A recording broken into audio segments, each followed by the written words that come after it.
Part the Third, Chapter 7. Tidings from Sue a day or two after passed across Jude like a withering blast. Before reading the letter he was led to suspect that its contents were of a somewhat serious kind, by catching sight of the signature, which was in her full name, never used in her correspondence with him since her first note. My dear Jude, I have something to tell you which perhaps you will not be surprised to hear, though certainly it may strike you as being accelerated, as the railway companies say of their trains. Mr. Phillotson and I are to be married quite soon, in 3 or 4 weeks. We had intended, as you know, to wait until I had gone through my course of training and obtained my certificate, so as to assist him if necessary in the teaching. But he generously says he does not see any object in waiting, now I am not at the training school. It is so good of him, because the awkwardness of my situation has really come about by my fault in getting expelled. Wish me joy. Remember I say you are to, and mustn't refuse. Your affectionate cousin, Susanna Florence Mary Bridehead. Jude staggered under the news, could eat no breakfast, and kept on drinking tea because his mouth was so dry. Then presently he went back to his work and laughed the usual bitter laugh of a man so confronted.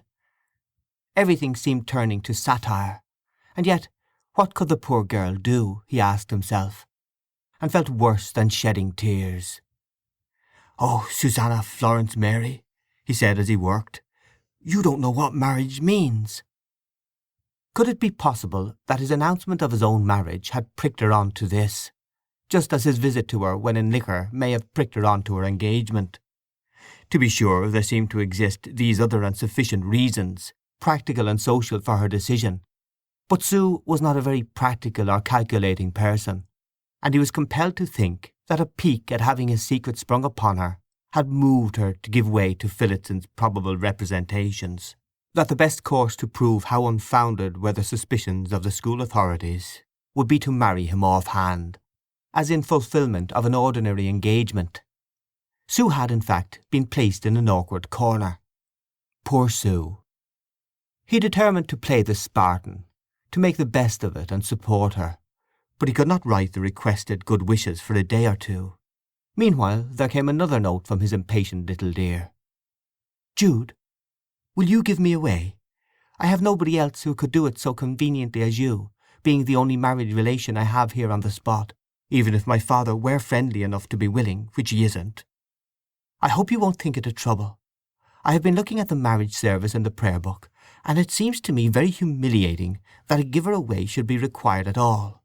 According to the ceremony as there printed, my bridegroom chooses me of his own will and pleasure, but I don't choose him.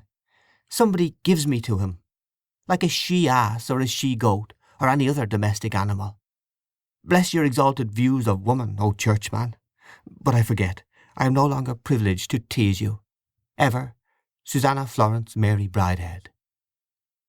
Jude screwed himself up to heroic key, and replied, My dear Sue, of course I wish you joy.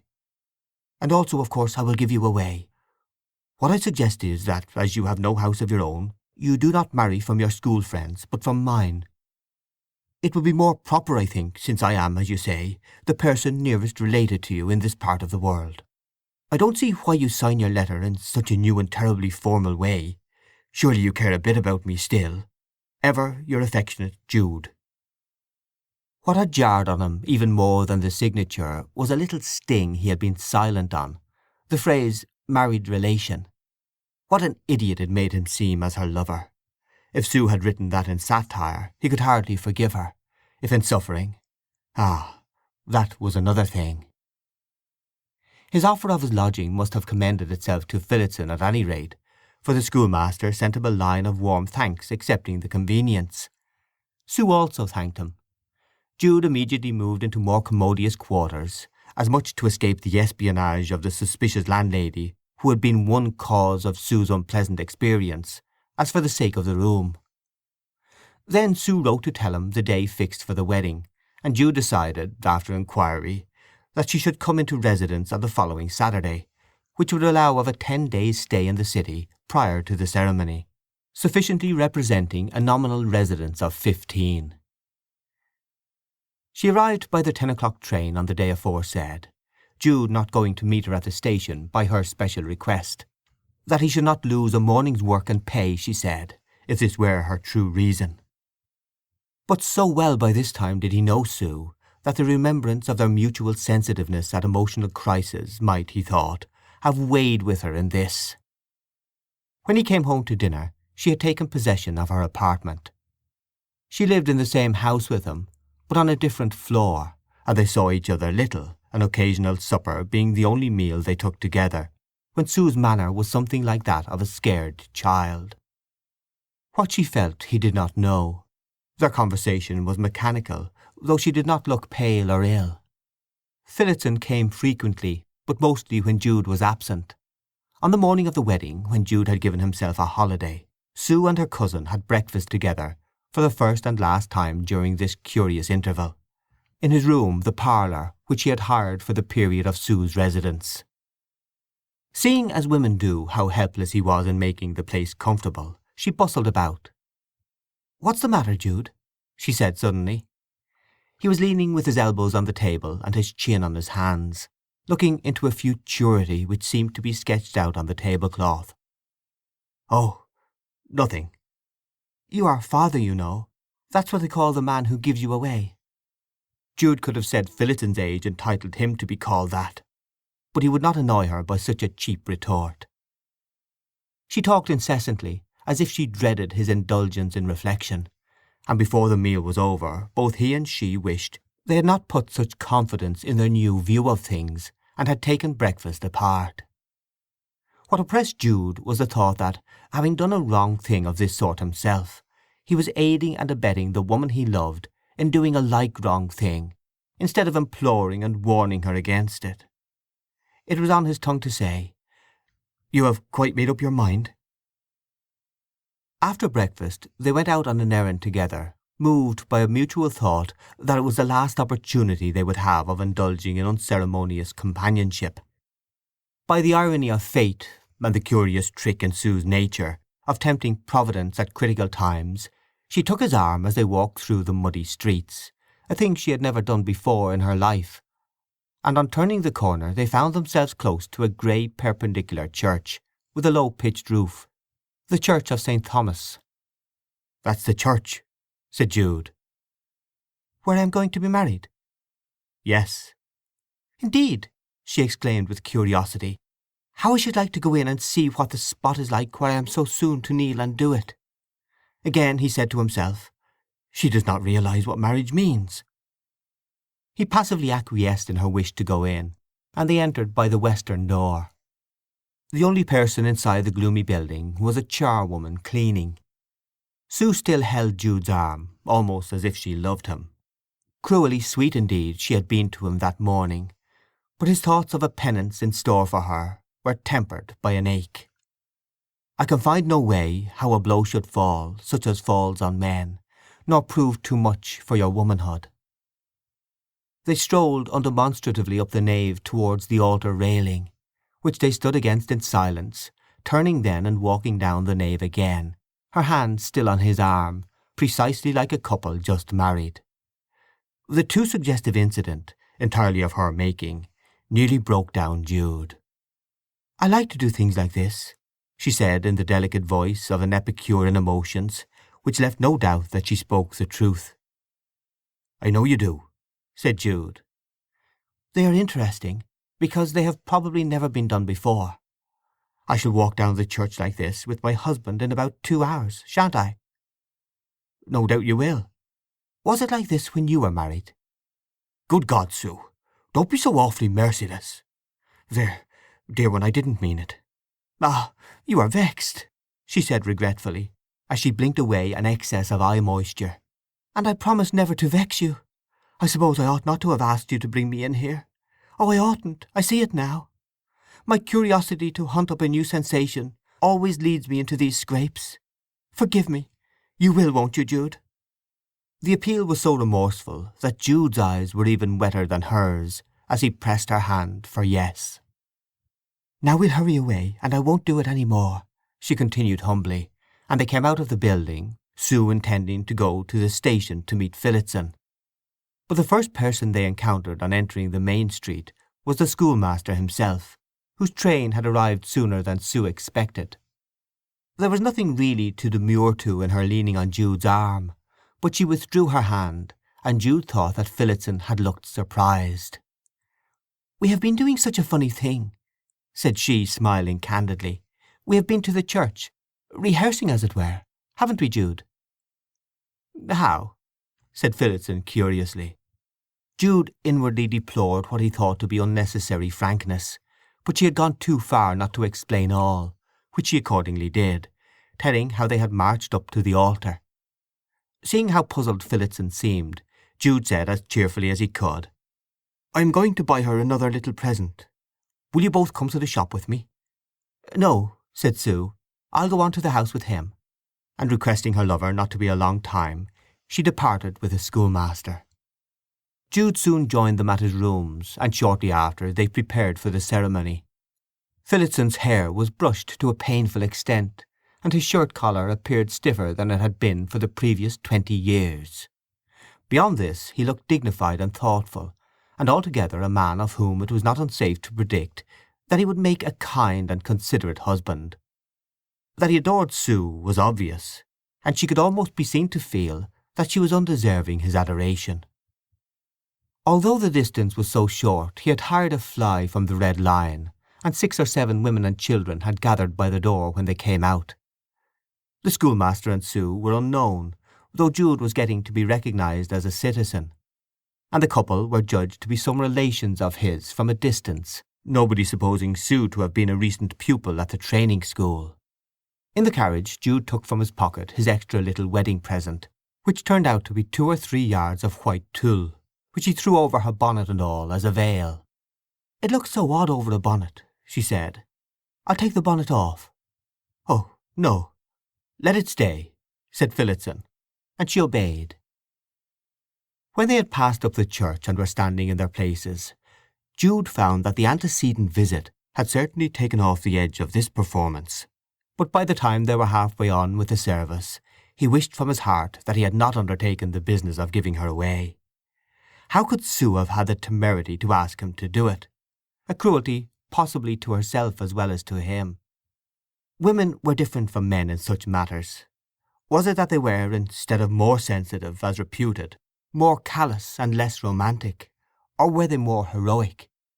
Or was Sue simply so perverse that she wilfully gave herself and him pain for the odd and mournful luxury of practising long-suffering in her own person, and of being touched with tender pity for him at having made him practise it? He could perceive that her face was nervously set, and when they reached the trying ordeal of Jude giving her to Phillotson, she could hardly command herself. Rather, however, as it seemed, from her knowledge of what her cousin must feel, whom she need not have had there at all, than from self-consideration. Possibly she would go on inflicting such pains again and again, and grieving for the sufferer again and again, in all her colossal inconsistency. Phillotson seemed not to notice, to be surrounded by a mist which prevented his seeing the emotions of others. As soon as they had signed their names and come away, and the suspense was over, Jude felt relieved. The meal at his lodging was a very simple affair, and at 2 o'clock they went off. In crossing the pavement to the fly she looked back, and there was a frightened light in her eyes. Could it be that Sue had acted with such unusual foolishness as to plunge into she knew not what, for the sake of asserting her independence of him, of retaliating on him for his secrecy? Perhaps Sue was thus venturesome with men because she was childishly ignorant of that side of their natures which wore out women's hearts and lives. When her foot was on the carriage step she turned round, saying that she had forgotten something. Jude and the landlady offered to get it. "No," she said, running back. "It is my handkerchief. I know where I left it." Jude followed her back. She had found it, and came holding it in her hand. She looked into his eyes with her own tearful ones, and her lips suddenly parted as if she were going to avow something. But she went on, and whatever she had meant to say remained unspoken. End of chapter 7.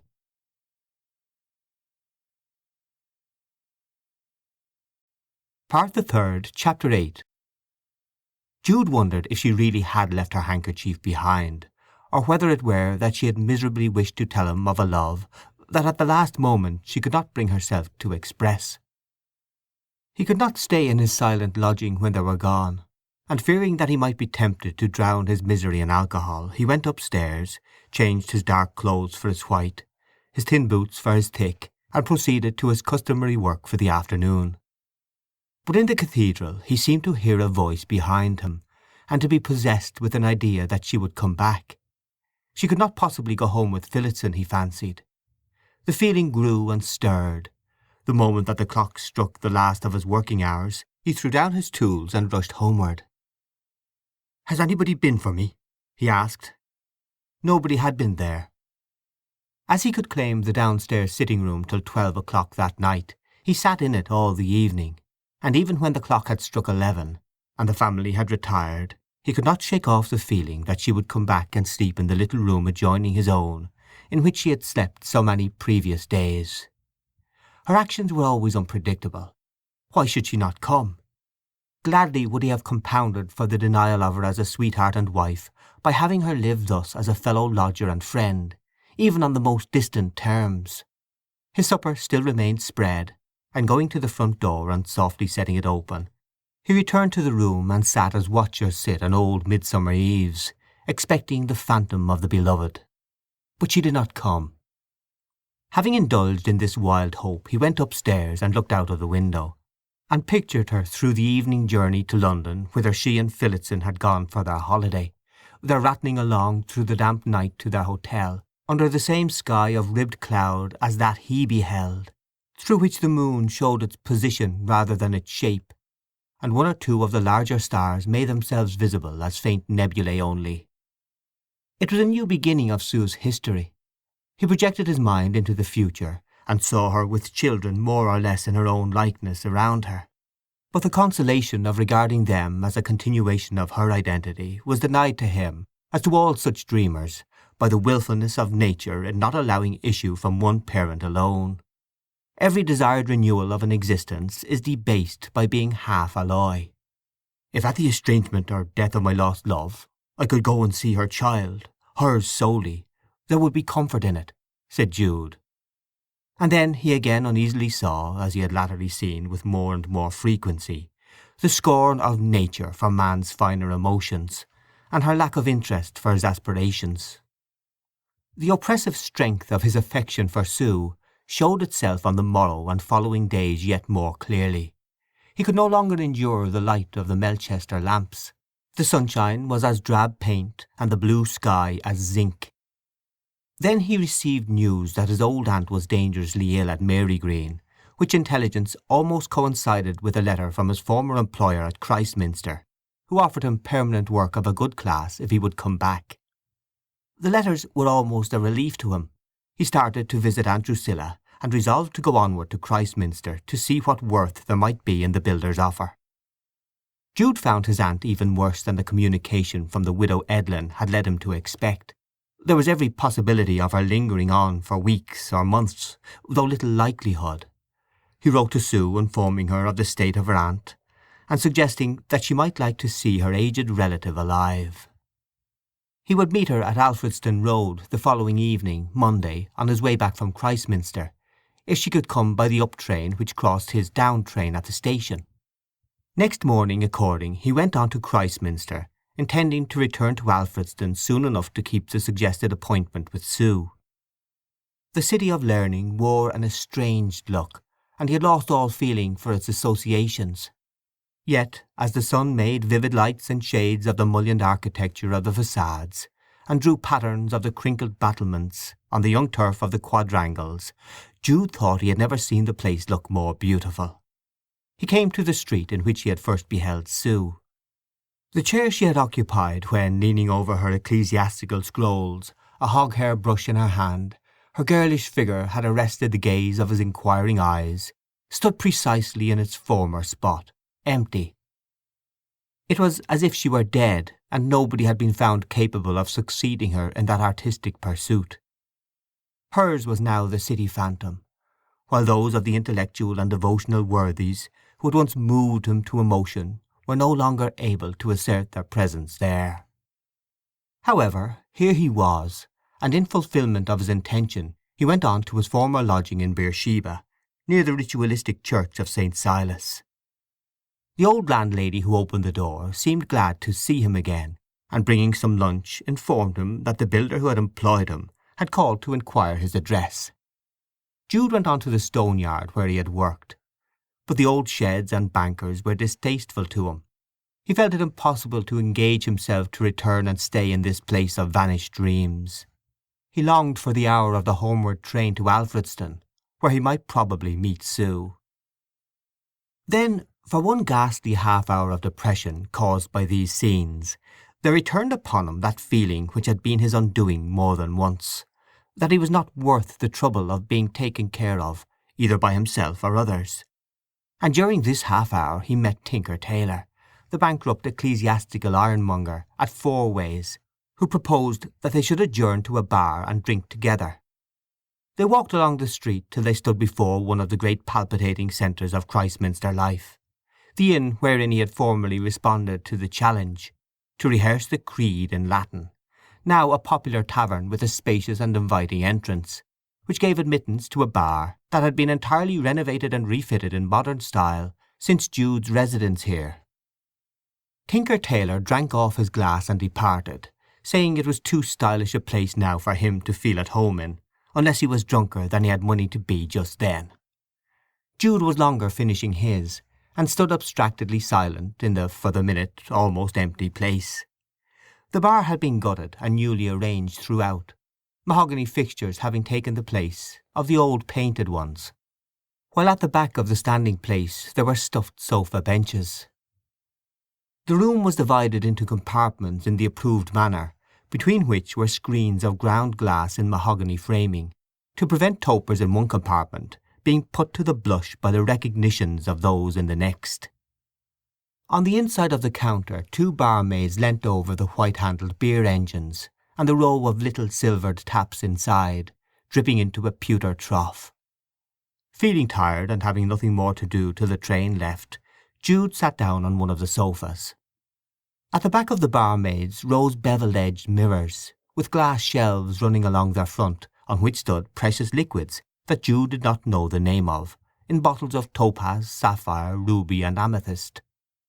The moment was enlivened by the entrance of some customers into the next compartment, and the starting of the mechanical tell-tale of monies received, which emitted a ting-ting every time a coin was put in.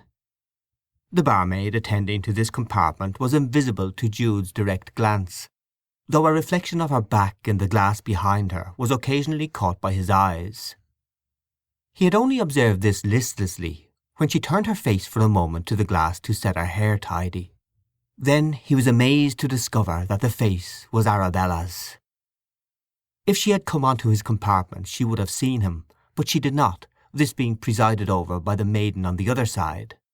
Abby was in a black gown, with white linen cuffs and a broad white collar, and her figure, more developed than formerly, was accentuated by a bunch of daffodils that she wore on her left bosom. In the compartment that she served stood an electro-plated fountain of water over a spirit lamp, whose blue flame sent a steam from the top, all this being visible to him only in the mirror behind her, which also reflected the faces of the men she was attending to, one of them a handsome, dissipated young fellow, possibly an undergraduate, who had been relating to her an experience of some humorous sort. "Oh, Mr. Cockman now! How can you tell such a tale to me in my innocence?" she cried gaily. "Mr. Cockman, what do you use to make your moustache curl so beautiful?" As the young man was clean-shaven, the retort provoked a laugh at his expense. "Come," said he, "I'll have a curaçao and a light, please." She served the liqueur from one of the lovely bottles, and striking a match, held it to his cigarette with ministering archness, while he whiffed. "Well, have you heard from your husband lately, my dear?" he asked. "Not a sound," said she. "Where is he?" "I left him in Australia, and I suppose he's there still." Jude's eyes grew rounder. "What made you part from him?" "Don't you ask questions, and you won't hear lies." "Come then, give me my chains, which you've been keeping from me for the last quarter of an hour, and I'll romantically vanish up the street of this picturesque city." She handed the change over the counter, in taking which he caught her fingers and held them. There was a slight struggle and titter, and he bade her good-bye and left. Jude had looked on with the eye of a dazed philosopher. It was extraordinary how far removed from his life Arabella now seemed to be. He could not realize their nominal closeness, and this being the case, in his present frame of mind he was indifferent to the fact that Arabella was his wife indeed. The compartment that she served emptied itself of visitors, and after a brief thought he entered it, and went forward to the counter. Arabella did not recognize him for a moment.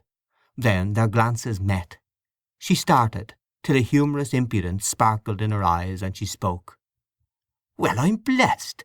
I thought you were underground years ago." "Oh? I never heard anything of you, or I don't know that I should have come here. But never mind. What shall I treat you to this afternoon? A scotch and soda? Come, anything that the house will afford for old acquaintance' sake." "Thanks, Arabella," said Jude without a smile, "but I don't want anything more than I've had." The fact was that her unexpected presence there had destroyed at a stroke his momentary taste for strong liquor, as completely as if it had whisked him back to his milk-fed infancy. "That's a pity, now you could get it for nothing." "How long have you been here?"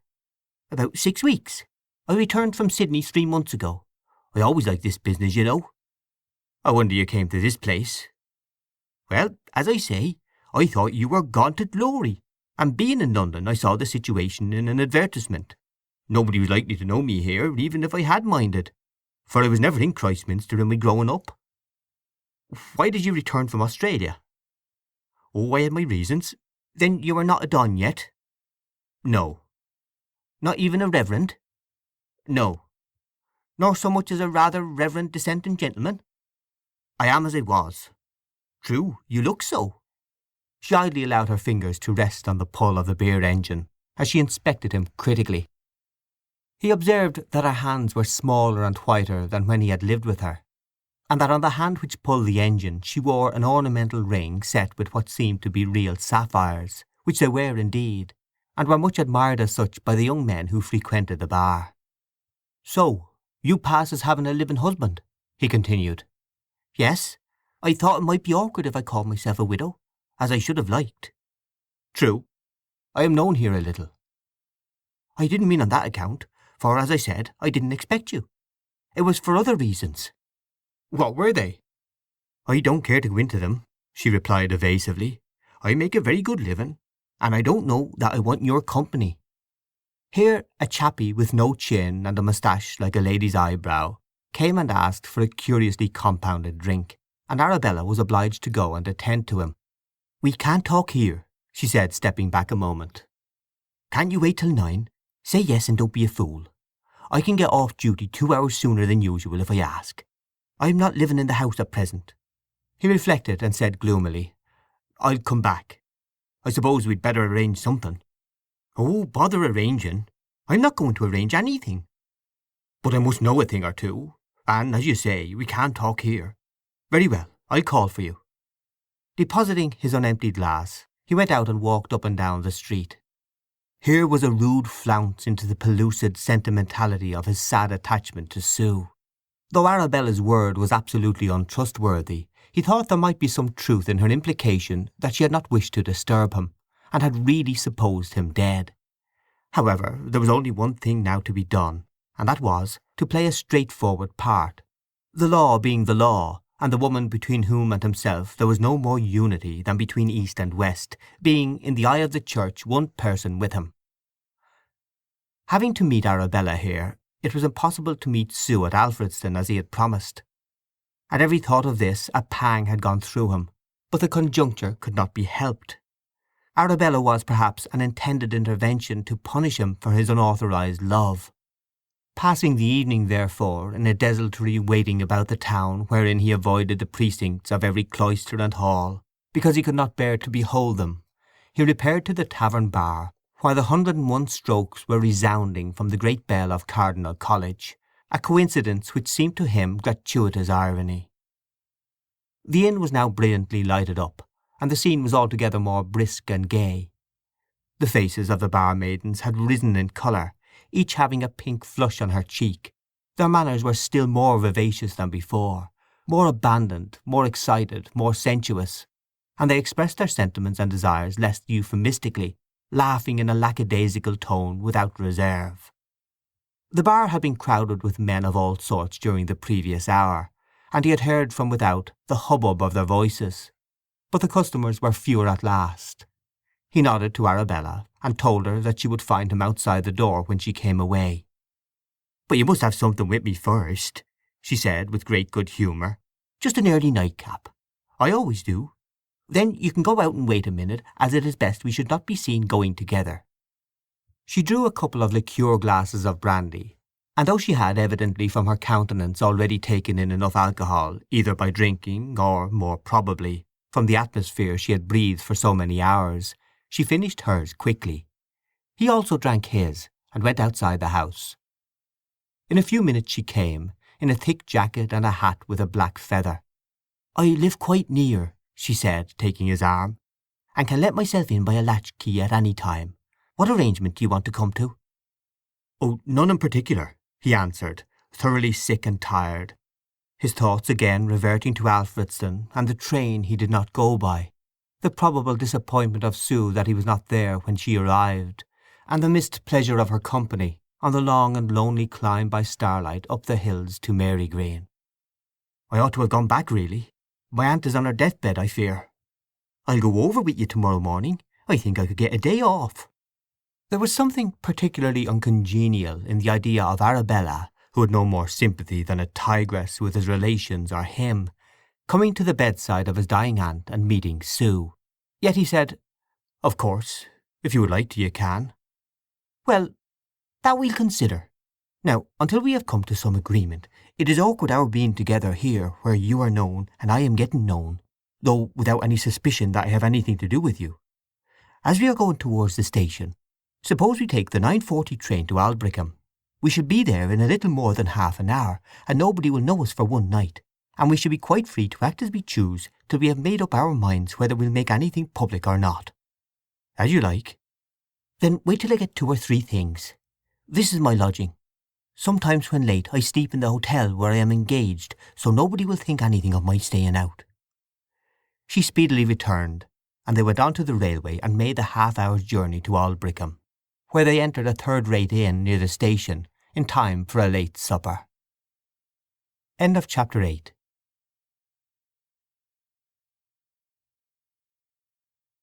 Part the third, chapter 9. On the morrow, between 9 and half past, they were journeying back to Christminster, the only 2 occupants of a compartment in a third-class railway carriage. Having, like Jude, made a rather hasty toilet to catch the train, Arabella looked a little frowsy, and her face was very far from possessing the animation which had characterized it at the bar the night before. When they came out of the station she found that she still had half an hour to spare before she was due at the bar. They walked in silence a little way out of the town in the direction of Alfredston. Jude looked up the far highway. "Ah, poor feeble me," he murmured at last. "What?" said she. "This is the very road by which I came to Christminster years ago, full of plans." "Well, whatever road it is, I think my time is nearly up, as I have to be in the bar by 11 o'clock. And as I said, I shan't ask for the day to go with you to see your aunt. So perhaps we'd better part here. I'd sooner not walk up Chief Street with you, since we've come to no conclusion at all." "Very well. But you said when we were getting up this morning that you had something you wished to tell me before I left." "So I had. 2 things. One in particular. But you wouldn't promise to keep it a secret. I'll tell you now if you promise. As an honest woman, I wish you to know it. It was what I began telling you in the night, about that gentleman who managed the Sydney Hotel." Arabella spoke somewhat hurriedly for her. "You'll keep it close?" "Yes, yes, I promise," said Jude impatiently. "Of course I don't want to reveal your secrets." "Whenever I met him out for a walk, he used to say that he was much taken with my looks, and he kept pressing me to marry him. I never thought of coming back to England again, and being out there in Australia, with no home of my own after leaving my father, I at last agreed, and did." "What? Marry him?" "Yes. Regularly. Legally in church?" "Yes, and lived with him till shortly before I left.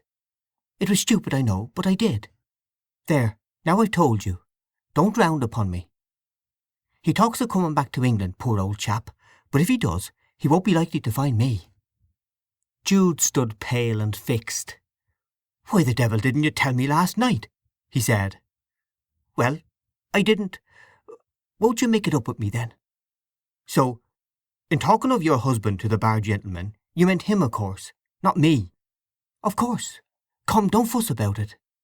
"I have nothing more to say," replied Jude. "I have nothing at all to say about the crime you've confessed to." "Crime? Pooh! They don't think much of such as that over there. Lots of 'em do it. Well, if you take it like that, I shall go back to him. He was very fond of me, and we lived honourable enough, and as respectable as any married couple in the colony. How did I know where you were?" "I won't go blaming you. I could say a good deal, but perhaps it would be misplaced. What do you wish me to do?" "Nothing. There was one thing more I wanted to tell you, but I fancy we've seen enough of one another for the present. I shall think over what you said about your circumstances, and let you know." Thus they parted. Jude watched her disappear in the direction of the hotel, and entered the railway station close by. Finding that it wanted 3/4 of an hour of the time at which he could get a train back to Alfredston, he strolled mechanically into the city as far as to the Fourways, where he stood as he had so often stood before, and surveyed Chief Street stretching ahead, with its college after college, in picturesqueness unrivalled, except by such continental vistas as the Street of Palaces in Genoa, the lines of the buildings being as distinct in the morning air as in an architectural drawing. But Jude was far from seeing or criticizing these things. They were hidden by an indescribable consciousness of Arabella's midnight contiguity, a sense of degradation at his revived experiences with her, of her appearance as she lay asleep at dawn, which set upon his motionless face a look as of one accursed. If he could only have felt resentment towards her, he would have been less unhappy, but he pitied while he contemned her. Jude turned and retraced his steps. Drawing again towards the station, he started at hearing his name pronounced, less at the name than at the voice. To his great surprise, no other than Sue stood like a vision before him, her look bodeful and anxious as in a dream, her little mouth nervous, and her strained eyes speaking reproachful inquiry. "Oh, Jude, I am so glad to meet you like this," she said in quick uneven accents, not far from a sob. Then she flushed as she observed his thought that they had not met since her marriage.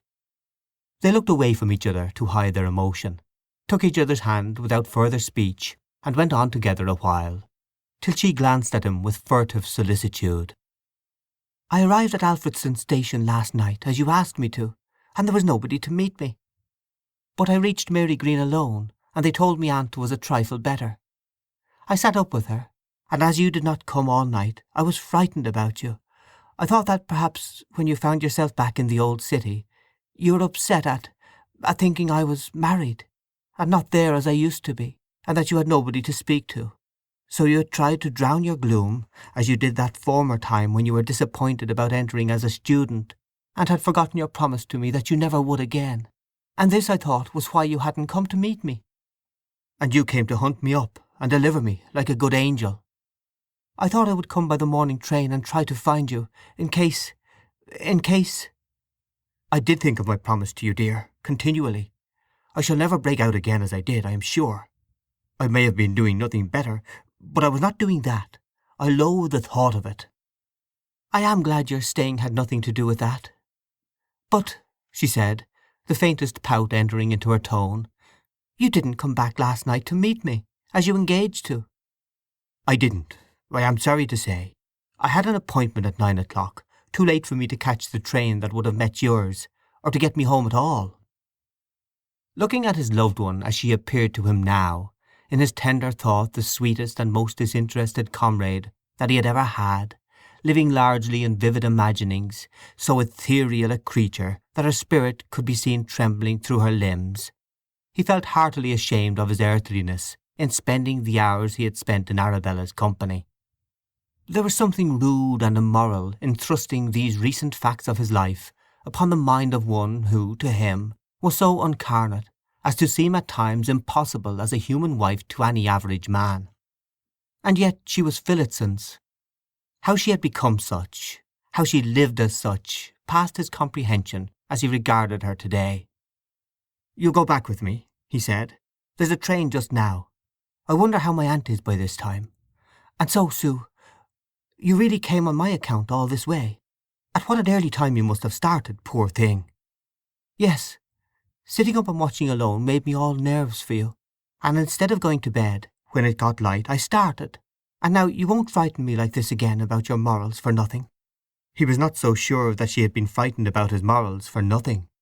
He released her hand till they had entered the train. It seemed the same carriage he had lately got out of with another, where they sat down side by side, Sue between him and the window. He regarded the delicate lines of her profile, and the small, tight, apple-like convexities of her bodice, so different from Arabella's amplitudes. Though she knew he was looking at her, she did not turn to him, but kept her eyes forward, as if afraid that by meeting his own some troublous discussion would be initiated. "Sue, you are married now, you know, like me, and yet we have been in such a hurry that we have not said a word about it." "There's no necessity," she quickly returned. "Oh, well, perhaps not. But I wish—" "Jude, don't talk about me. I wish you wouldn't," she entreated. "It distresses me rather. Forgive my saying it. Where did you stay last night?" She had asked the question in perfect innocence, to change the topic. He knew that, and said merely, "At an inn," though it would have been a relief to tell her of his meeting with an unexpected one. But the latter's final announcement of her marriage in Australia bewildered him, lest what he might say should do his ignorant wife an injury. Their talk proceeded but awkwardly till they reached Alfredston. That Sue was not as she had been, but was labelled Phillotson, paralyzed Jude whenever he wanted to commune with her as an individual. Yet she seemed unaltered. He could not say why. There remained the 5-mile extra journey into the country, which it was just as easy to walk as to drive, the greater part of it being uphill. Jude had never before in his life gone that road with Sue, though he had with another. It was now as if he carried a bright light, which temporarily banished the shady associations of the earlier time. Sue talked, but Jude noticed that she still kept the conversation from herself. At length he inquired if her husband were well. "Oh yes," she said. "He is obliged to be in the school all the day, or he would have come with me. He is so good and kind that to accompany me he would have dismissed the school for once, even against his principles, for he is strongly opposed to giving casual holidays, only I wouldn't let him. I felt it would be better to come alone. Aunt Drusilla, I knew, was so very eccentric, and his being almost a stranger to her now would have made it irksome to both. Since it turns out that she is hardly conscious, I am glad I did not ask him." Jude had walked moodily while this praise of Phillotson was being expressed. "Mr. Phillotson obliges you in everything, as he ought," he said. "Of course." "You ought to be a happy wife." "And of course I am." "Bride, I might almost have said, as yet. It is not so many weeks since I gave you to him, and—" "Yes, I know." There was something in her face which belied her late assuring words, so strictly proper and so lifelessly spoken that they might have been taken from a list of model speeches in The Wife's Guide to Conduct. Jude knew the quality of every vibration in Sue's voice, could read every symptom of her mental condition, and he was convinced that she was unhappy, although she had not been a month married. But her rushing away thus from home, to see the last of a relative whom she had hardly known in her life, proved nothing, for Sue naturally did such things as those. "Well, you have my good wishes now, as always, Mrs. Phillotson." Sue reproached him by a glance. "No, you are not Mrs. Phillotson," murmured Jude. "You are dear, free Sue Bridehead, only you don't know it. Wifedom has not yet squashed up and digested you in its vast maw as an atom which has no further individuality." She put on a look of being offended, till she answered, "Nor has husbandom you, so far as I can see." "But it has," he said, shaking his head sadly. When they reached the lone cottage under the firs, between the Brown House and Mary Green, in which Jude and Arabella had lived and quarrelled, he turned to look at it. A squalid family lived there now. He could not help saying to Sue, "That's the house my wife and I occupied the whole of the time we lived together. I brought her home to that house." She looked at it. "That to you was what the schoolhouse at Shaston is to me." "Yes, but I was not very happy there, as you are in yours."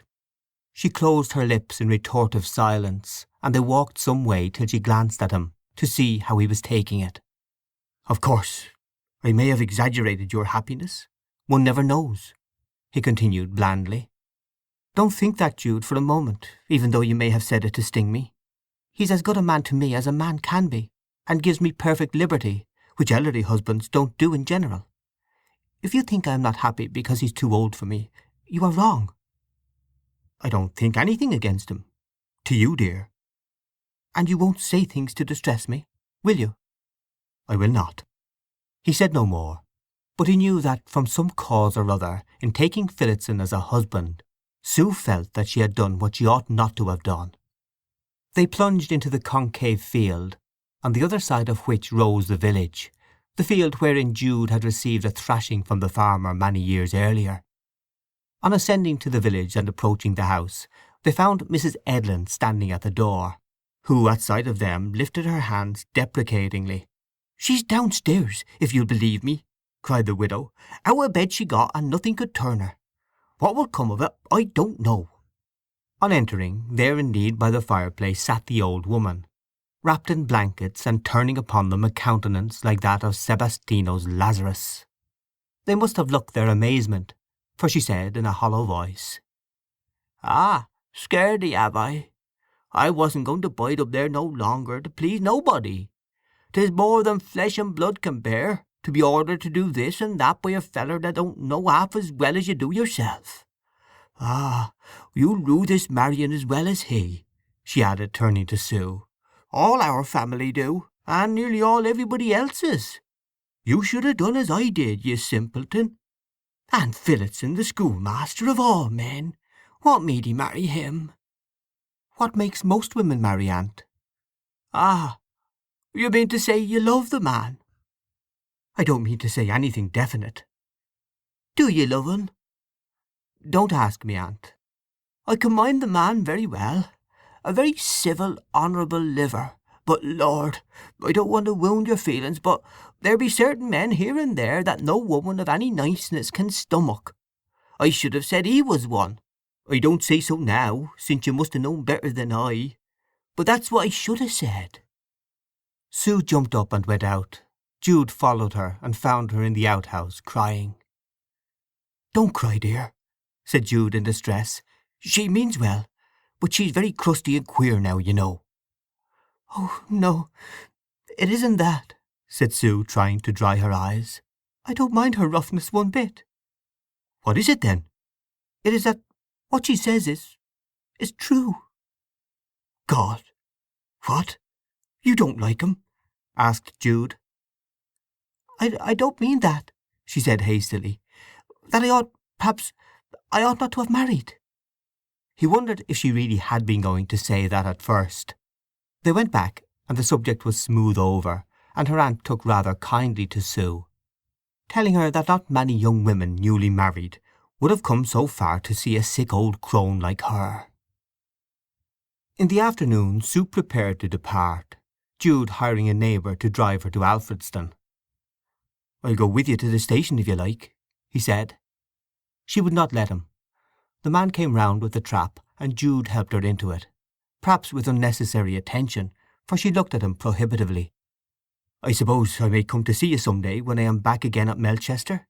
he half crossly observed. She bent down and said softly, "No, dear. You are not to come yet. I don't think you are in a good mood." "Very well," said Jude. "Goodbye." "Goodbye." She waved her hand and was gone. "She's right. I won't go," he murmured. He passed the evening and following days in mortifying by every possible means his wish to see her, nearly starving himself in attempts to extinguish by fasting his passionate tendency to love her. He read sermons on discipline, and hunted up passages in church history that treated of the ascetics of the 2nd century. Before he had returned from Marygreen to Melchester there arrived a letter from Arabella. The sight of it revived a stronger feeling of self-condemnation for his brief return to her society than for his attachment to Sue. The letter, he perceived, bore a London postmark instead of a Christminster one. Arabella informed him that a few days after their parting in the morning at Christminster she had been surprised by an affectionate letter from her Australian husband, formerly manager of the hotel in Sydney. He had come to England on purpose to find her, and had taken a free, fully licensed public in Lambeth, where he wished her to join him in conducting the business, which was likely to be a very thriving one, the house being situated in an excellent, densely populated, gin-drinking neighbourhood, and already doing a trade of £200 a month, which could easily be doubled. As he had said that he loved her very much still, and implored her to tell him where she was, and as they had only parted in a slight tiff, and as her engagement in Christminster was only temporary, she had just gone to join him as he urged. She could not help feeling that she belonged to him more than to Jude, since she had properly married him, and had lived with him much longer than with her first husband. In thus wishing Jude goodbye she bore him no ill will, and trusted he would not turn upon her, a weak woman, and inform against her, and bring her to ruin now that she had a chance of improving her circumstances and leading a genteel life. End of chapter 9.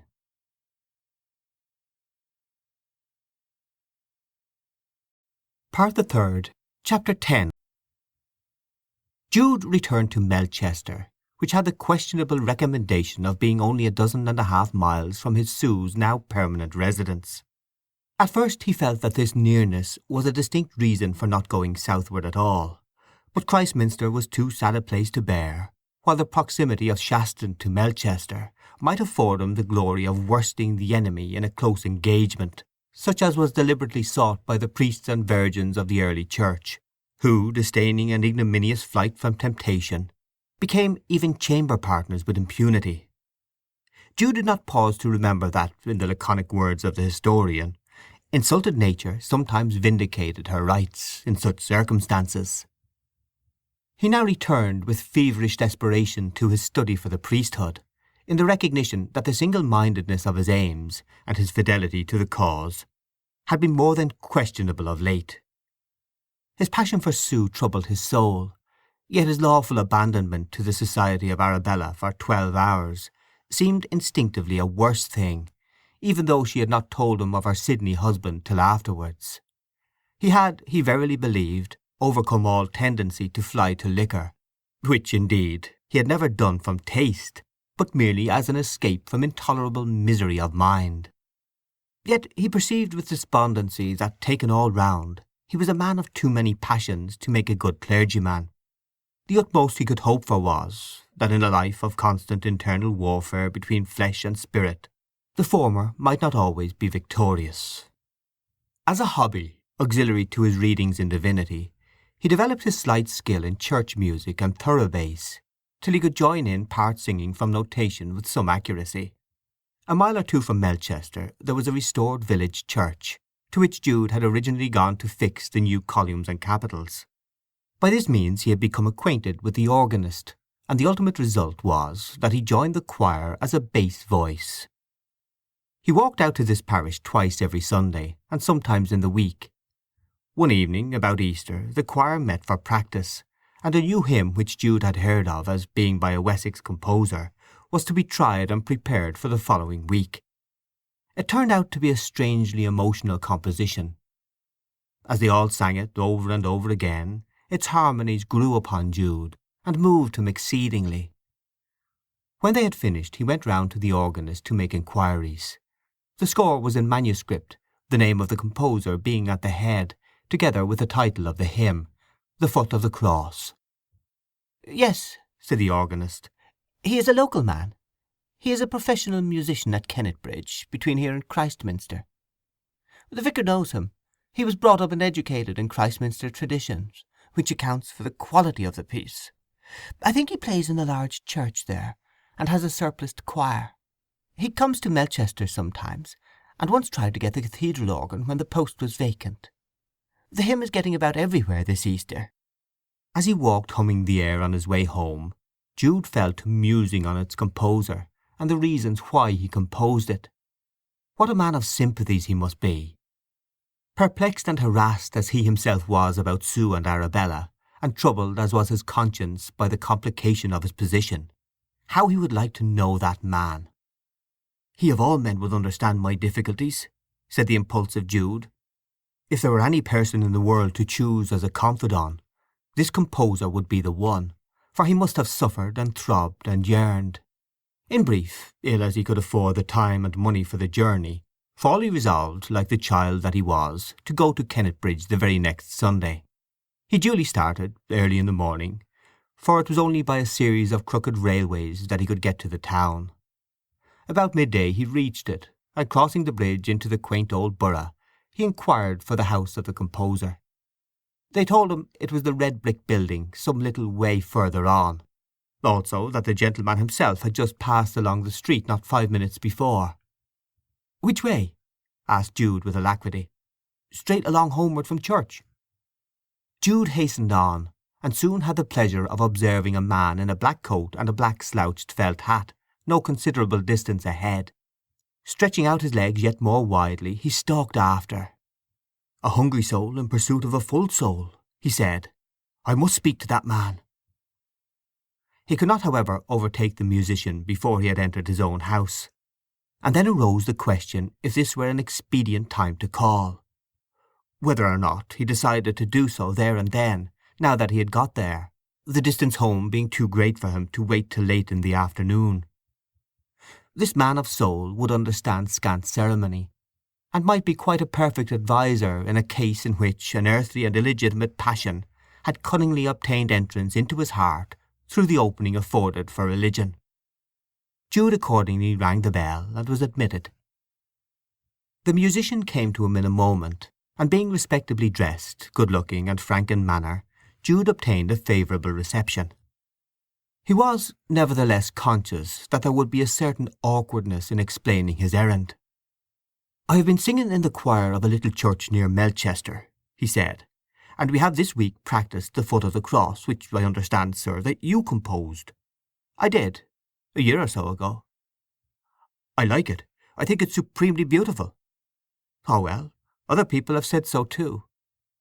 "Yes, there's money in it, if I could only see about getting it published. I have other compositions to go with it too. I wish I could bring them out, for I haven't made a £5 note out of any of them yet. These publishing people, they want the copyright of an obscure composer's work, such as mine is, for almost less than I should have to pay a person for making a fair manuscript copy of the score. The one you speak of I have lent to various friends about here in Melchester, and so it has got to be sung a little. But music is a poor staff to lean on. I'm giving it up entirely. You must go into trade if you want to make money nowadays. The wine business is what I am thinking of. This is my forthcoming list. It is not issued yet, but you can take one." He handed Jude an advertisement list of several pages in booklet shape, ornamentally margined with a red line, in which were set forth the various clarets, champagnes, ports, sherries, and other wines, with which he proposed to initiate his new venture. It took Jude more than by surprise that the man with the soul was thus and thus, and he felt that he could not open up his confidences. They talked a little longer, but constrainedly, for when the musician found that Jude was a poor man, his manner changed from what it had been while Jude's appearance and address deceived him as to his position and pursuits. Jude stammered out something about his feelings in wishing to congratulate the author on such an exalted composition, and took an embarrassed leave. All the way home by the slow Sunday train, sitting in the fireless waiting-rooms on this cold spring day, he was depressed enough at his simplicity in taking such a journey. But no sooner did he reach his Melchester lodging than he found awaiting him a letter which had arrived that morning a few minutes after he had left the house. It was a contrite little note from Sue, in which she said, with sweet humility, that she felt she had been horrid in telling him he was not to come to see her, that she despised herself for having been so conventional, and that he was to be sure to come by the 11:45 train that very Sunday, and have dinner with him at 1:30. Jude almost tore his hair at having missed this letter, till it was too late to act upon its contents. But he had chastened himself considerably of late, and at last his chimerical expedition to Kennetbridge really did seem to have been another special intervention of Providence to keep him away from temptation. But a growing impatience of faith, which he had noticed in himself more than once of late, made him pass over in ridicule the idea that God sent people on fool's errands. He longed to see her.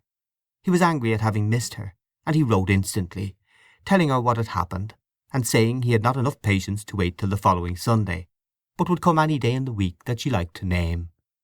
Since he wrote a little over-ardently, Sue, as her manner was, delayed her reply till Thursday before Good Friday, when she said he might come that afternoon if he wished, this being the earliest day on which she could welcome him, for she was now assistant teacher in her husband's school. Jude therefore got leave from the cathedral works at the trifling expense of a stoppage of pay, and went. End of chapter 10.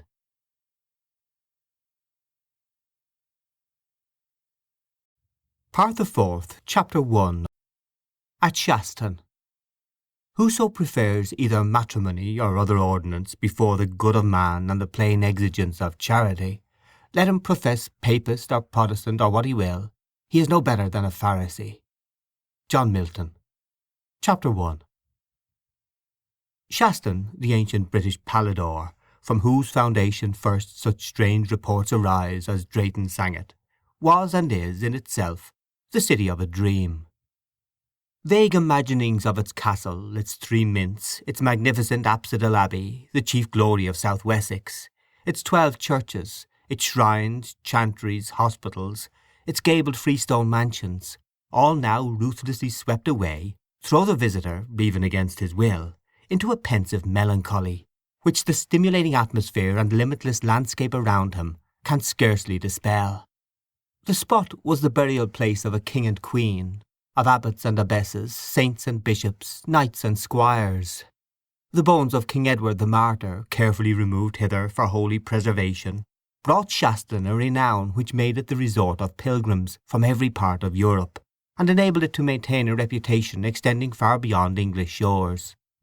To this fair creation of the great Middle Age the dissolution was, as historians tell us, the death knell. With the destruction of the enormous abbey the whole place collapsed in a general ruin. The martyrs' bones met with the fate of the sacred pile that held them, and not a stone is now left to tell where they lie. The natural picturesqueness and singularity of the town still remain, but strange to say these qualities, which were noted by many writers in ages when scenic beauty is said to have been unappreciated, are passed over in this, and one of the queerest and quaintest spots in England stands virtually unvisited today. It has a unique position on the summit of a steep and imposing scarp, rising on the north, south and west sides of the borough, out of the deep alluvial vale of Blackmore. The view from the Castle Green over 3 counties of verdant pasture, South, Mid and Nether Wessex, being as sudden a surprise to the unexpectant traveller's eyes as the medicinal air is to his lungs. Impossible to a railway, it can be best reached on foot, next best by light vehicles, and it is hardly accessible to these but by a sort of isthmus on the north-east that connects it with the high chalk tableland on that side. Such is, and such was, the now world-forgotten Shaston or Palador. Its situation rendered water the great want of the town, and within living memory horses, donkeys and men may have been seen toiling up the winding ways to the top of the height, laden with tubs and barrels filled from the wells beneath the mountain, and hawkers retailing their contents at the price of a halfpenny a bucketful. This difficulty in the water supply, together with 2 other odd facts, namely that the chief graveyard slopes up as steeply as the roof behind the church, and that in former times the town passed through a curious period of corruption, conventual and domestic, gave rise to the saying that Shaston was remarkable for 3 consolations to man, such as the world afforded not elsewhere. It was a place where the churchyard lay nearer heaven than the church steeple, where beer was more plentiful than water, and where there were more wanton women than honest wives and maids. It is also said that after the Middle Ages the inhabitants were too poor to pay their priests, and hence were compelled to pull down their churches and refrain altogether from the public worship of God, a necessity which they bemoaned over their cups in the settles of their inns on Sunday afternoons. In those days the Shastonians were apparently not without a sense of humour. There was another peculiarity, this a modern one, which Shaston appeared to owe to its site. It was the resting place and headquarters of the proprietors of wandering vans, shows, shooting galleries, and other itinerant concerns, whose business lay largely at fairs and markets. As strange wild birds are seen assembled on some lofty promontory, meditatively pausing for longer flights, or to return by the course they followed thither, so here in this cliff town stood in stultified silence the yellow and green caravans bearing names not local, as if surprised by a change in the landscape so violent as to hinder their further progress, and here they usually remained all the winter till they turned to seek again their old tracks in the following spring. It was to this breezy and whimsical spot that Jude ascended from the nearest station for the first time in his life, about 4 o'clock one afternoon, and entering on the summit of the peak after a toilsome climb, passed the first houses of the aerial town, and drew towards the schoolhouse.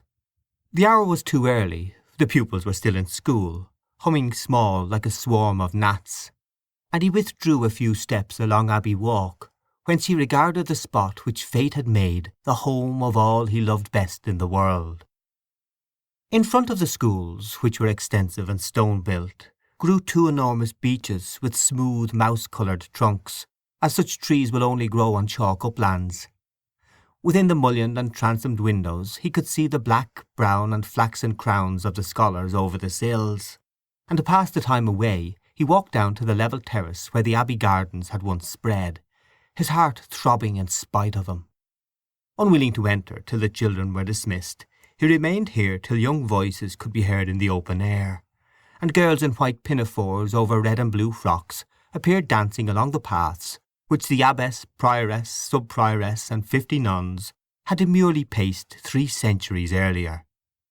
Retracing his steps, he found that he had waited too long, and that Sue had gone out to the town at the heels of the last scholar, Mr. Phillotson having been absent all the afternoon at a teachers' meeting at Shottsford. Jude went into the empty schoolroom and sat down, the girl who was sweeping the floor having informed him that Mrs. Phillotson would be back again in a few minutes. A piano stood near, actually the old piano that Phillotson had possessed at Marygreen, and though the dark afternoon almost prevented him seeing the notes, Jude touched them in his humble way, and could not help modulating into the hymn which had so affected him in the previous week. A figure moved behind him, and thinking it was still the girl with the broom, Jude took no notice, till the person came close and laid her fingers lightly upon his bass hand. The imposed hand was a little one he seemed to know, and he turned. "Don't stop," said Sue. "I like it. I learnt it before I left Melchester. They used to play it in the training school." "I can't strum before you. Play it for me." "Oh well, I don't mind." Sue sat down, and her rendering of the piece, though not remarkable, seemed divine as compared with his own. She, like him, was evidently touched, to her own surprise, by the recalled air. And when she had finished, and he moved his hand towards hers, it met his own half-way. Jude grasped it, just as he had done before her marriage. "It is odd," she said in a voice quite changed, "that I should care about that air, because—" "Because what?" "I am of that sort, quite." "Not easily moved?" "I didn't quite mean that." "Oh, but you are one of that sort, for you are just like me at heart." "But not at head." She played on, and suddenly turned round, and by an unpremeditated instinct each clasped the other's hand again. She uttered a forced little laugh as she relinquished his quickly. "How funny!" she said. "I wonder what we both did that for." "I suppose because we are both alike, as I said before." "Not in our thoughts. Perhaps a little in our feelings." "And they rule thoughts? Isn't it enough to make one blaspheme that the composer of that hymn is one of the most commonplace men I ever met?" "What? You know him?" "I went to see him." "Oh, you goose! To do just what I should have done. Why did you?" "Because we are not alike," he said dryly. "Now we'll have some tea," said Sue. "Shall we have it here instead of in my house? It is no trouble to get the kettle and things brought in. We don't live at the school, you know, but in that ancient dwelling across the way called Old Grove Place. It is so antique and dismal that it depresses me dreadfully. Such houses are very well to visit, but not to live in. I feel crushed into earth by the weight of so many previous lives there spent. In a new place like these schools, there is only our own life to support. Sit down and I'll tell Ada to bring the tea things across." He waited in the light of the stove, the door of which she flung open before going out, and when she returned, followed by the maiden with the tea, they sat down by the same light, assisted by the blue rays of a spirit lamp under the brass kettle on the stand. "This is one of your wedding presents to me," she said, signifying the latter. "Yes," said Jude. The kettle of his gift sang with some satire in its note, to his mind, and to change the subject he said, "Do you know of any good reliable edition of the uncanonical books of the New Testament? You don't read them in the school, I suppose?" "Oh dear, no. 'Twould alarm the neighbourhood. Yes, there is one. I am not familiar with it now, though I was interested in it when my former friend was alive. Cowper's Apocryphal Gospels." "That sounds like what I want." His thoughts, however, reverted with a twinge to the former friend, by whom she meant, as he knew, the university comrade of her earlier days. He wondered if she talked of him to Phillotson. "The Gospel of Nicodemus is very nice," she went on to keep him from his jealous thoughts, which she read clearly, as she always did.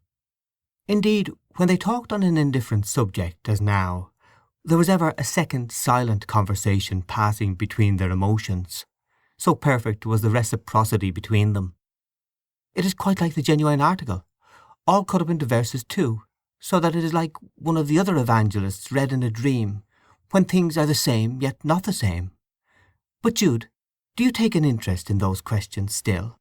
Are you getting up Apologetica?" "Yes. I am reading Divinity harder than ever." She regarded him curiously. "Why do you look at me like that?" said Jude. "Oh, why do you want to know?" "I am sure you can tell me anything I may be ignorant of in that subject. You must have learnt a lot of everything from your dear dead friend." "We won't get on to that now," she coaxed. "Will you be carving out of that church again next week, where you learnt the pretty hymn?" "Yes, perhaps." "That would be very nice. Shall I come and see you there? It is in this direction, and I could come any afternoon by train for half an hour." "No, don't come." "What? Aren't we going to be friends then any longer, as we used to be?" "No." "I didn't know that. I thought you were always going to be kind to me." "No, I am not." "What have I done then? I am sure I thought we two—" The tremolo in her voice caused her to break off. "Sue, I sometimes think you are a flirt," he said abruptly. There was a momentary pause, till she suddenly jumped up, and to his surprise he saw by the kettle flame that her face was flushed. "I can't talk to you any longer, Jude," said she, the tragic contralto note having come back as of old. "It is getting too dark to stay together like this, after playing morbid Good Friday tunes that make one feel what one shouldn't. We mustn't sit and talk in this way any more. Yes, you must go away, for you mistake me. I am very much the reverse of what you say so cruelly. Oh, Jude, it was cruel to say that. Yet I can't tell you the truth. I should shock you by letting you know how I give way to my impulses, and how much I feel that I shouldn't have been provided with attractiveness unless it were meant to be exercised. Some women's love of being loved is insatiable, and so, often, is their love of loving. And in the last case they may find that they can't give it continuously to the chamber officer appointed by the bishop's licence to receive it. But you are so straightforward, Jude, that you can't understand me. Now you must go. I am sorry my husband is not at home." "Are you?" "I perceive I have said that in mere convention. Honestly, I don't think I am sorry. It does not matter either way, sad to say." As they had overdone the grasp of hands some time sooner, she touched his fingers but lightly when he went out now. He had hardly gone from the door when, with a dissatisfied look, she jumped on a form and opened the iron casement of a window, beneath which he was passing in the path without. "When do you leave here to catch your train, Jude?" she asked. He looked up in some surprise. "The coach that runs to meet it goes in 3/4 of an hour or so." "What will you do with yourself for the time?" "Oh, wander about, I suppose. Perhaps I shall go and sit in the old church." "It does seem hard of me to pack you off so.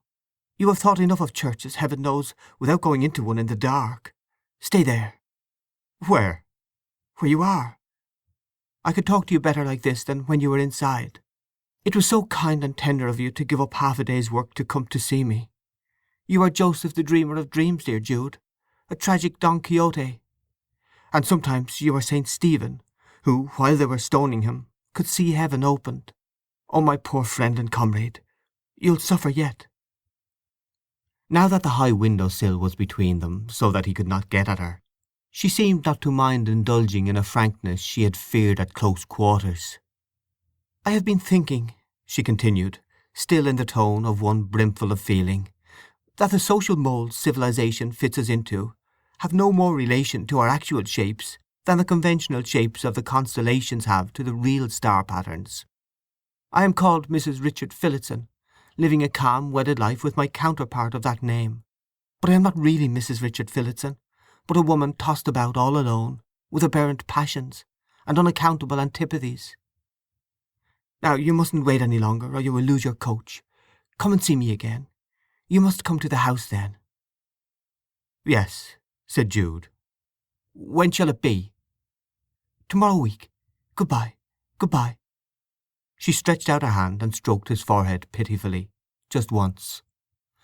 Jude said goodbye and went away into the darkness. Passing along Bimport Street he thought he heard the wheels of the coach departing, and truly enough, when he reached the Duke's Arms in the market-place, the coach had gone. It was impossible for him to get to the station on foot in time for this train, and he settled himself perforce to wait for the next, the last to Melchester that night. He wandered about a while, obtained something to eat, and then, having another half-hour on his hands, his feet involuntarily took him through the venerable graveyard of Trinity Church, with its avenues of limes, in the direction of the schools again. They were entirely in darkness. She had said she lived over the way at Old Grove Place, a house which he soon discovered from her description of its antiquity. A glimmering candlelight shone from the front window, the shutters being yet unclosed. He could see the interior clearly, the floor sinking a couple of steps below the road without, which had become raised during the centuries since the house was built. Sue, evidently just come in, was standing with her hat on in this front parlour or sitting-room, whose walls were lined with wainscoting of panelled oak, reaching from floor to ceiling, the latter being crossed by huge moulded beams only a little way above her head. The mantelpiece was of the same heavy description, carved with Jacobean pilasters and scroll-work. The centuries did indeed ponderously overhang a young wife who passed her time here. She had opened a rosewood work-box and was looking at a photograph. Having contemplated it a little while, she pressed it against her bosom and put it again in its place. Then, becoming aware that she had not obscured the windows, she came forward to do so, candle in hand. It was too dark for her to see Jude without, but he could see her face distinctly, and there was an unmistakable tearfulness about the dark, long-lashed eyes. She closed the shutters, and Jude turned away to pursue his solitary journey home. Whose photograph was she looking at? He said. He had once given her his, but she had others, he knew. Yet it was his, surely. He knew he should go to see her again, according to her invitation. Those earnest men he read of, the saints whom Sue, with gentle irreverence, called his demigods, would have shunned such encounters if they doubted their own strength. But he could not. He might fast and pray during the whole interval, but the human was more powerful in him than the divine. End of chapter 1.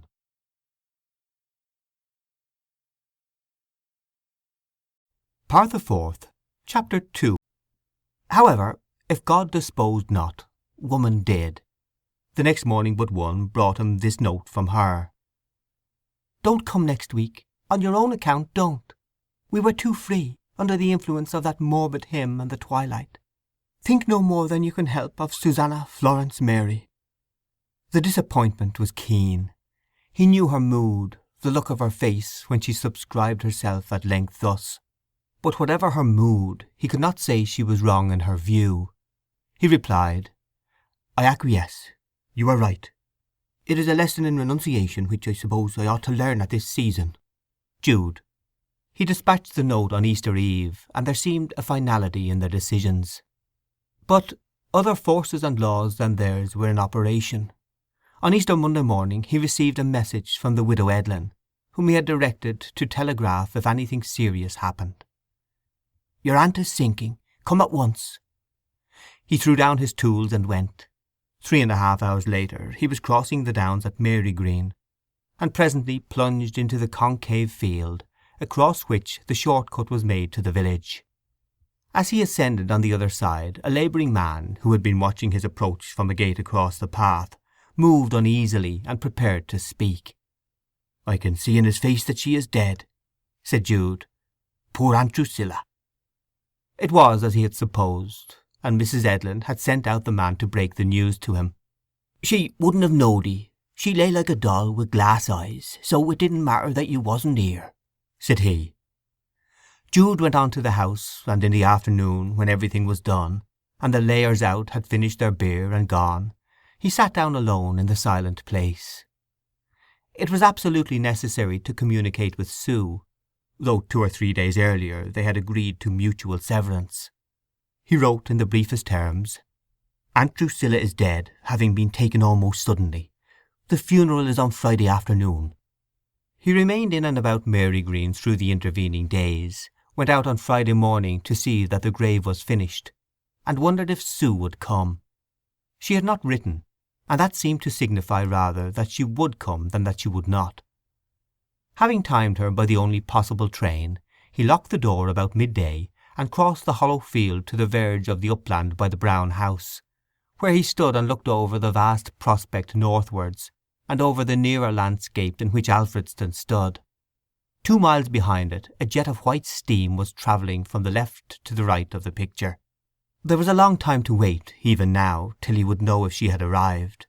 He did wait, however, and at last a small hired vehicle pulled up at the bottom of the hill, and a person alighted, the conveyance going back, while the passenger began ascending the hill. He knew her, and she looked so slender to-day that it seemed as if she might be crushed in the intensity of a too passionate embrace, such as it was not for him to give. 2/3 of the way up her head suddenly took a solicitous poise, and he knew that she had at that moment recognized him. Her face soon began a pensive smile, which lasted till, having descended a little way, he met her. "I thought," she began with nervous quickness, "that it would be so sad to let you attend the funeral alone, and so at the last moment I came." "Dear faithful Sue," murmured Jude. With the elusiveness of her curious double nature, however, Sue did not stand still for any further greeting, though it wanted some time to the burial. A pathos so unusually compounded as that which attached to this hour was unlikely to repeat itself for years, if ever, and Jude would have paused and meditated and conversed. But Sue either saw it not at all, or, seeing it more than he, would not allow herself to feel it. The sad and simple ceremony was soon over, their progress to the church being almost at a trot, the bustling undertaker having a more important funeral an hour later, 3 miles off. Drusilla was put into the ground, quite away from her ancestors. Sue and Jude had gone side by side to the grave, and now sat down to tea in the familiar house, their lives united at least in this last attention to the dead. "She was opposed to marriage from first to last, you say?" murmured Sue. "Yes, particularly for members of our family."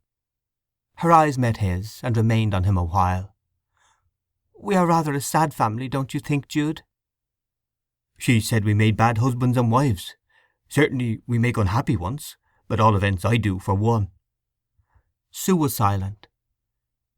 "Is it wrong, Jude," she said with a tentative tremor, "for a husband or wife to tell a third person if they are unhappy in their marriage? If a marriage ceremony is a religious thing, it is possibly wrong, but if it is only a sordid contract based on material convenience in householding, rating and taxing, and the inheritance of land and money by children, making it necessary that the male parent should be known, which it seems to be, why surely a person may say, even proclaim upon the housetops, that it hurts and grieves him or her." "I have said so, anyhow, to you." Presently she went on. "Are there many couples, do you think, where one dislikes the other for no definite fault?" "Yes, I suppose. If either cares about another person, for instance." "But even apart from that, wouldn't the woman, for example, be very bad-natured if she didn't like to live with her husband merely—" Her voice undulated, and he guessed things. "Merely because she had a personal feeling against it, a physical objection, a fastidiousness, or whatever it may be called, although she might respect and be grateful to him? I am merely putting a case. Ought she to try to overcome her pruderies?" Jude threw a troubled look at her.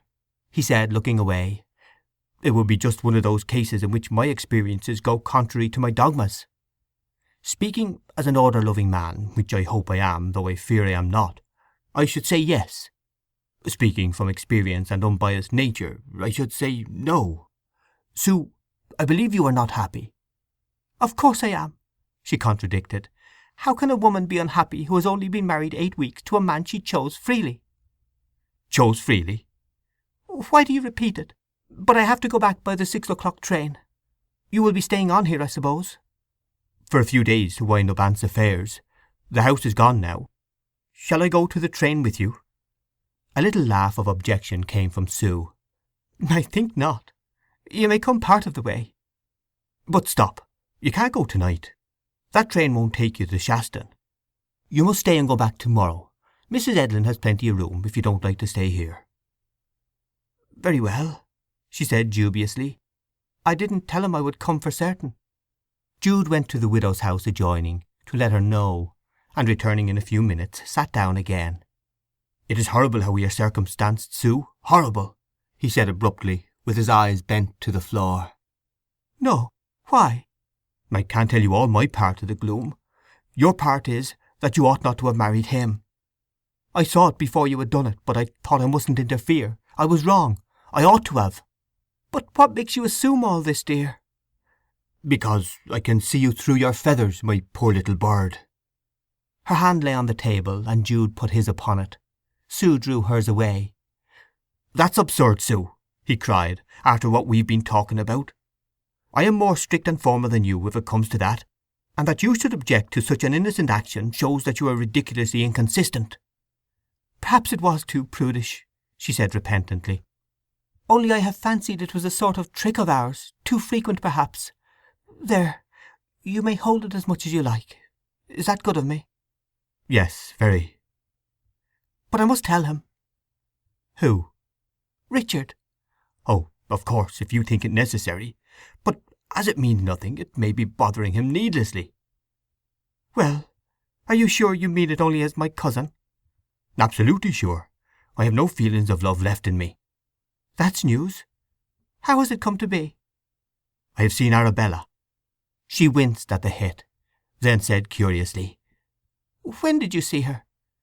"When I was at Christminster." "So she's come back, and you never told me. I suppose you will live with her now?" "Of course, just as you live with your husband." She looked at the window pots with the geraniums and cactuses withered for want of attention, and through them at the outer distance, till her eyes began to grow moist. "What is it?" said Jude in a softened tone. "Why should you be so glad to go back to her if what you used to say to me is still true? I mean, if it were true then. Of course it is not now. How could your heart go back to Arabella so soon?" "A special providence, I suppose, helped it on its way." "Ah, it isn't true!" she said with gentle resentment. "You are teasing me, that's all, because you think I am not happy." "I don't know. I don't wish to know." "If I were unhappy it would be my fault, my wickedness. Not that I should have a right to dislike him. He is considerate to me in everything, and he is very interesting, from the amount of general knowledge he has acquired by reading everything that comes his way. Do you think, Jude, that a man ought to marry a woman his own age, or one younger than himself, 18 years, as I am than he?" "It depends upon what they feel for each other." He gave her no opportunity of self-satisfaction, and she had to go on unaided, which she did in a vanquished tone, verging on tears.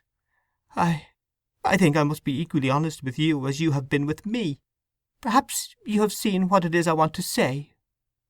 That though I like Mr. Phillotson as a friend, I don't like him, It is a torture to me to live with him as a husband. There, now I have let it out. I couldn't help it, although I have been pretending I am happy. Now you'll have a contempt for me. Forever, I suppose." She bent down her face upon her hands as they lay upon the cloth, and silently sobbed in little jerks that made the fragile three-legged table quiver. "I have only been married a month or two," she went on, still remaining bent upon the table and sobbing into her hands. "And it is said that what a woman shrinks from in the early days of her marriage she shakes down to with comfortable indifference in half a dozen years. But that is much like saying that the amputation of a limb is no affliction, since a person gets comfortably accustomed to the use of a wooden leg or arm in the course of time." Jude could hardly speak, but he said, "I thought there was something wrong, Sue. Oh, I thought there was." "But it is not as you think. There is nothing wrong except my own wickedness, I suppose you'd call it. A repugnance on my part for a reason I cannot disclose, and what would not be admitted as one by the world in general. What tortures me so much is the necessity of being responsive to this man whenever he wishes, good as he is morally, the dreadful contract to feel in a particular way in a matter whose essence is its voluntariness.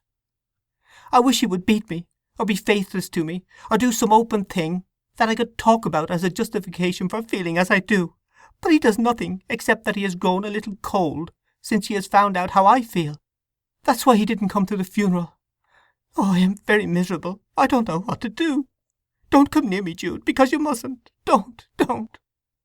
But he had jumped up and put his face against hers, or rather against her ear, her face being inaccessible. "I told you not to, Jude." "I know you did. I only wished to console you. It all arose through my being married before we met, didn't it? You would have been my wife, Sue, wouldn't you, if it hadn't been for that?" Instead of replying, she rose quickly, and saying she was going to walk to her aunt's grave in the churchyard to recover herself, went out of the house. Jude did not follow her. 20 minutes later he saw her cross the village green towards Mrs. Edlin's, and soon she sent a little girl to fetch her bag, and tell him she was too tired to see him again that night. In the lonely room of his aunt's house Jude sat watching the cottage of the widow Edlin as it disappeared behind the night shade. He knew that Sue was sitting within its walls equally lonely and disheartened, and again questioned his devotional motto that all was for the best. He retired to rest early, but his sleep was fitful from the sense that Sue was so near at hand. At some time near 2 o'clock, when he was beginning to sleep more soundly, he was aroused by a shrill squeak that had been familiar enough to him when he lived regularly at Marygreen. It was the cry of a rabbit caught in a gin. As was the little creature's habit, it did not soon repeat its cry, and probably would not do so more than once or twice, but would remain bearing its torture till the morrow, when the trapper would come and knock it on the head. He who in his childhood had saved the lives of the earthworms now began to picture the agonies of the rabbit from its lacerated leg. If it were a bad catch by the hind leg, the animal would tug during the ensuing 6 hours till the iron teeth of the trap had stripped the leg bone of its flesh, when, should a weak-springed instrument enable it to escape, it would die in the fields from the mortification of the limb. If it were a good catch, namely by the foreleg, the bone would be broken and the limb nearly torn in two in attempts at an impossible escape. Almost half an hour passed, and the rabbit repeated its cry. Jude could rest no longer till he had put it out of its pain. So dressing himself quickly he descended, and by the light of the moon went across the green in the direction of the sound. He reached the hedge bordering the widow's garden, when he stood still. The faint click of the trap as dragged about by the writhing animal guided him now, and reaching the spot he struck the rabbit on the back of the neck with the side of his palm, and it stretched itself out dead. He was turning away when he saw a woman looking out of the open casement at a window on the ground floor of the adjacent cottage. "Jude," said a voice timidly, Sue's voice. "It is you, is it not?" "Yes, dear." "I haven't been able to sleep at all, and then I heard the rabbit and couldn't help thinking of what it suffered, till I felt I must come down and kill it. But I am so glad you got there first. They ought not to be allowed to set these steel traps, ought they?" Jude had reached the window, which was quite a low one, so that she was visible down to her waist. She let go the casement stay and put her hand upon his, her moonlit face regarding him wistfully. "Did it keep you awake?" he said. "No, I was awake." "How was that?" "Oh, you know now. I know you, with your religious doctrines, think that a married woman in trouble of a kind like mine commits a mortal sin in making a man the confidant of it, as I did you. I wish I hadn't now." "Don't wish it, dear," he said. "That may have been my view, but my doctrines and I begin to part company." "I knew it! I knew it! And that's why I vowed I wouldn't disturb your belief. But I am so glad to see you. And no, I didn't mean to see you again, now that the last tie between us, Aunt Drusilla, is dead." Jude seized her hand and kissed it. "There is a stronger one left," he said. "I'll never care about my doctrines or my religion any more. Let them go. Let me help you, even if I do love you, and even if you—" "Don't say it! I know what you mean, but I can't admit so much as that. There! Guess what you like, but don't press me to answer questions." "I wish you were happy, whatever I may be." "I can't be. So few could enter into my feeling. They would say 'twas my fanciful fastidiousness, or something of that sort, and condemn me. It is none of the natural tragedies of love that's love's usual tragedy in civilized life, but a tragedy artificially manufactured for people who, in a natural state, would find relief in parting. It would have been wrong, perhaps, for me to tell my distress to you, if I had been able to tell it to anybody else. But I have nobody, and I must tell somebody. Jude, before I married him I never thought out fully what marriage meant, even though I knew. It was idiotic of me. There is no excuse. I was old enough, and I thought I was very experienced, so I rushed on, when I had got into that training school scrape, with all the cocksureness of the fool that I was. I am certain one ought to be allowed to undo what one had done so ignorantly. I dare say it happens to lots of women, only they submit and I kick. When people of a later age look back upon the barbarous customs and superstitions of the times that we have the unhappiness to live in, what will they say?" "You are very bitter, darling Sue. How I wish— You must go in now." In a moment of impulse she bent over the sill, and laid her face upon his hair, weeping, and then imprinting a scarcely perceptible little kiss upon the top of his head, withdrawing quickly, so that he could not put his arms round her, as otherwise he unquestionably would have done. She shut the casement, and he returned to his cottage. End of chapter 2.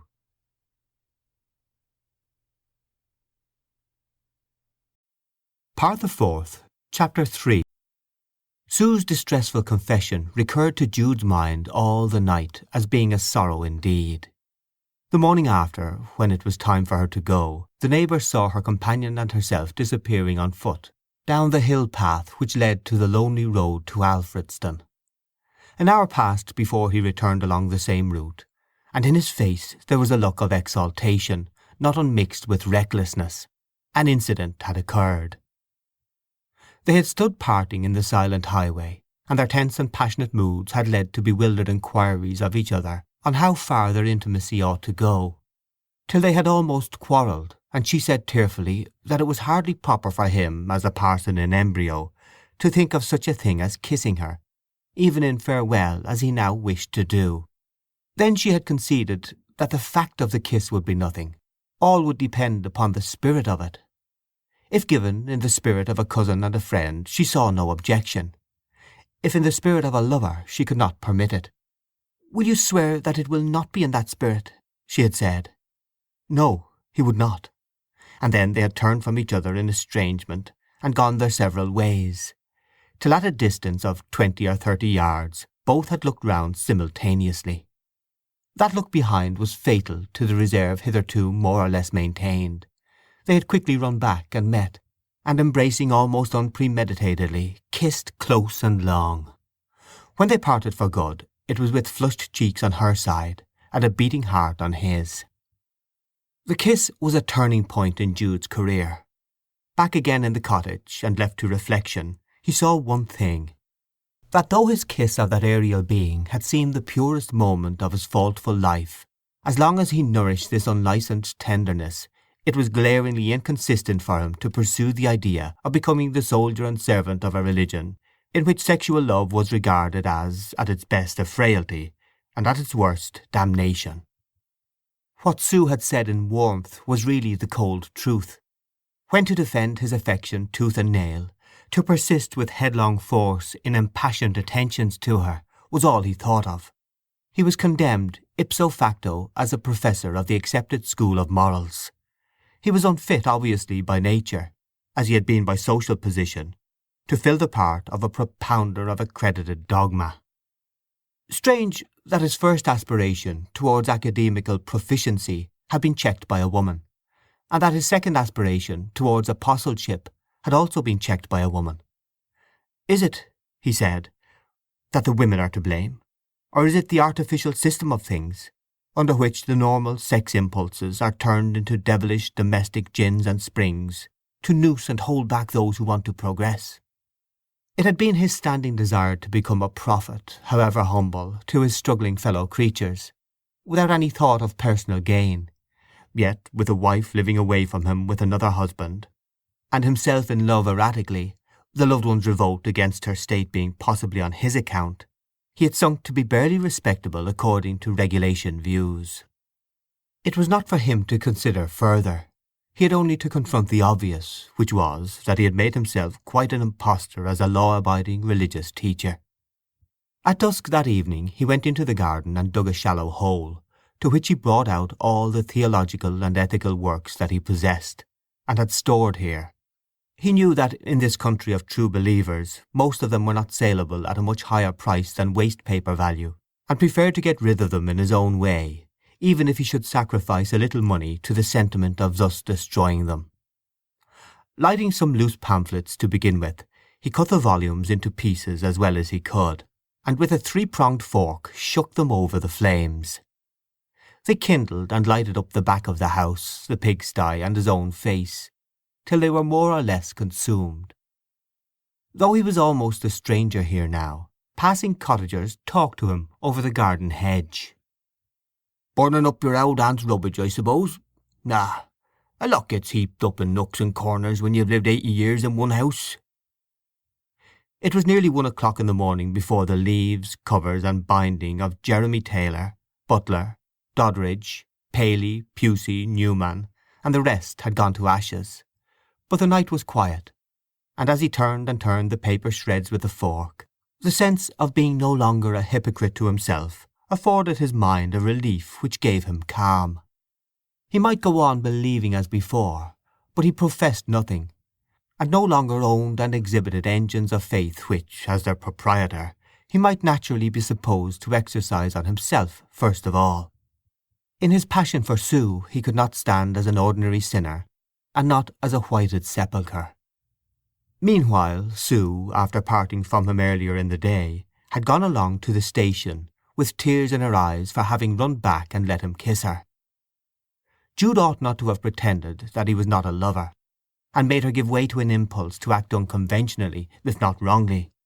She was inclined to call it the latter, for Sue's logic was extraordinarily compounded, and seemed to maintain that before a thing was done it might be right to do, but that being done it became wrong, or, in other words, that things which were right in theory were wrong in practice. "I have been too weak, I think," she jerked out as she pranced on, shaking down teardrops now and then. "It was burning, like a lover's. Oh, it was! And I won't write to him any more, or at least for a long time, to impress him with my dignity, and I hope it will hurt him very much, expecting a letter tomorrow morning, and the next, and no letter coming. He'll suffer with the suspense, won't he? That's all. And I am very glad of it." Tears of pity for Jude's approaching sufferings at her hands mingled with those which had surged up in pity for herself. Then the slim little wife of a husband whose person was disagreeable to her, the ethereal, fine-nerved, sensitive girl, quite unfitted by temperament and instinct to fulfil the conditions of the matrimonial relation with Phillotson, possibly with scarce any man, walked fitfully along and panted, and brought weariness into her eyes by gazing and worrying hopelessly. Phillotson met her at the arrival station, and seeing that she was troubled, thought it must be owing to the depressing effect of her aunt's death and funeral. He began telling her of his day's doings, and how his friend Gillingham, a neighbouring schoolmaster whom he had not seen for years, had called upon him.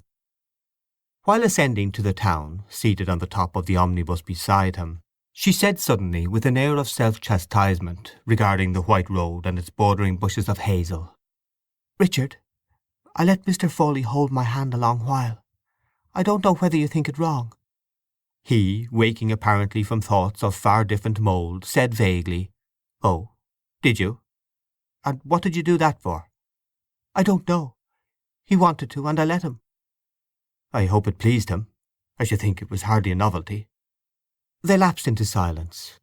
Had this been a case in the court of an omniscient judge, he might have entered on his notes the curious fact that Sue had placed the minor for the major indiscretion, and had not said a word about the kiss. After tea that evening Phillotson sat balancing the school registers. She remained in an unusually silent, tense and restless condition, and at last, saying she was tired, went to bed early. When Phillotson arrived upstairs, weary with the drudgery of the attendance numbers, it was 11:45. Entering their chamber, which by day commanded a view of some 30 or 40 miles over the Vale of Blackmoor, and even into outer Wessex, he went to the window, and pressing his face against the pane, gazed with hard-breathing fixity into the mysterious darkness which now covered the far-reaching scene. He was musing. "I think," he said at last, without turning his head, "that I must get the committee to change the school stationer. All the copybooks are sent wrong this time." There was no reply. Thinking Sue was dozing, he went on. "And there must be a rearrangement of that ventilator in the classroom. The wind blows down upon my head unmercifully, and gives me the earache."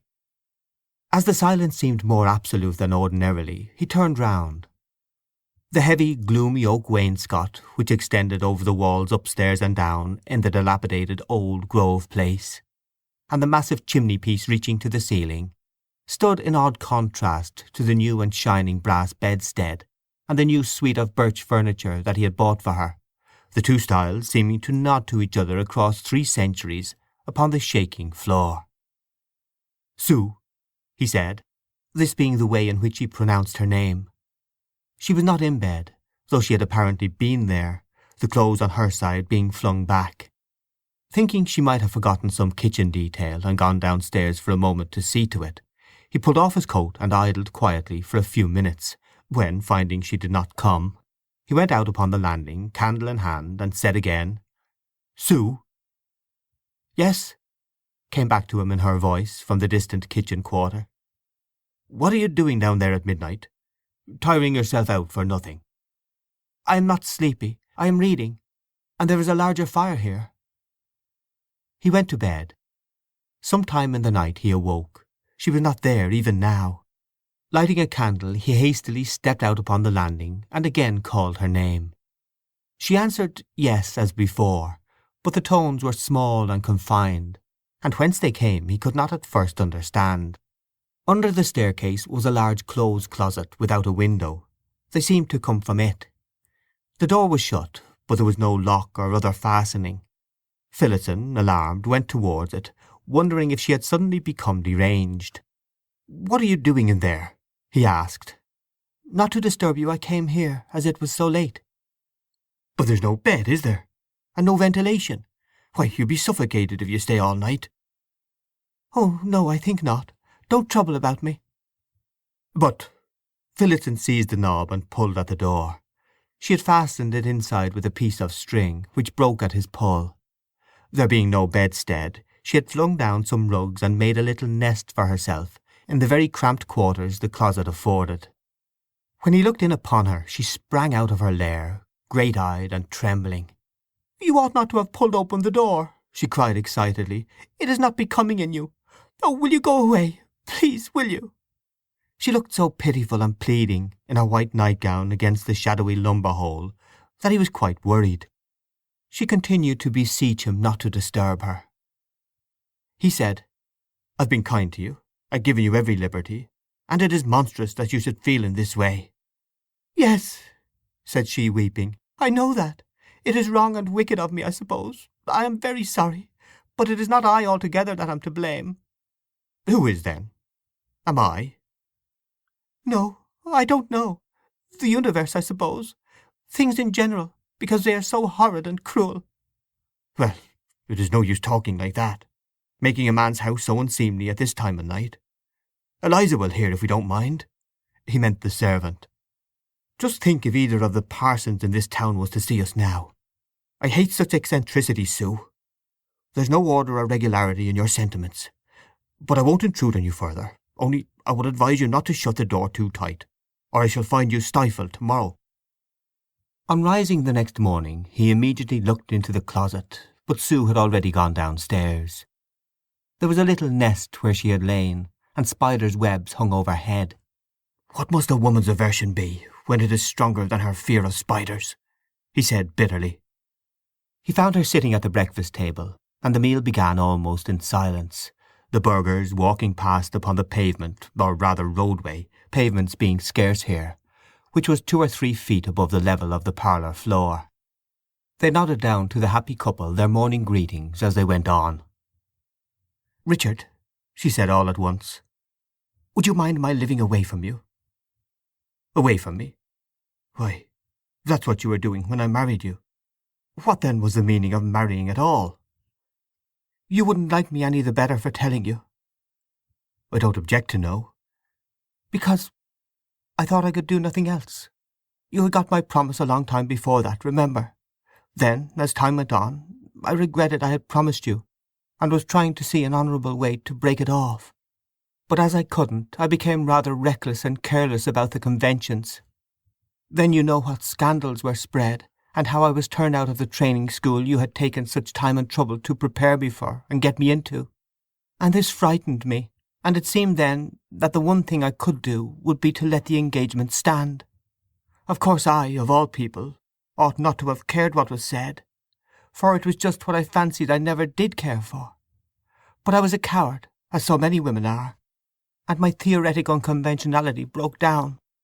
If that had not entered into the case it would have been better to have hurt your feelings once for all then, than to marry you and hurt them all my life after. And you were so generous in never giving credit for a moment to the rumour." "I am bound in honesty to tell you that I weighed its probability, and inquired of your cousin about it." "Ah," she said with pained surprise. I didn't doubt you." "But you inquired?" "I took his word." Her eyes had filled. "He wouldn't have inquired," she said. "But you haven't answered me. Will you let me go away? I know how irregular it is of me to ask it." "It is irregular." "But I do ask it.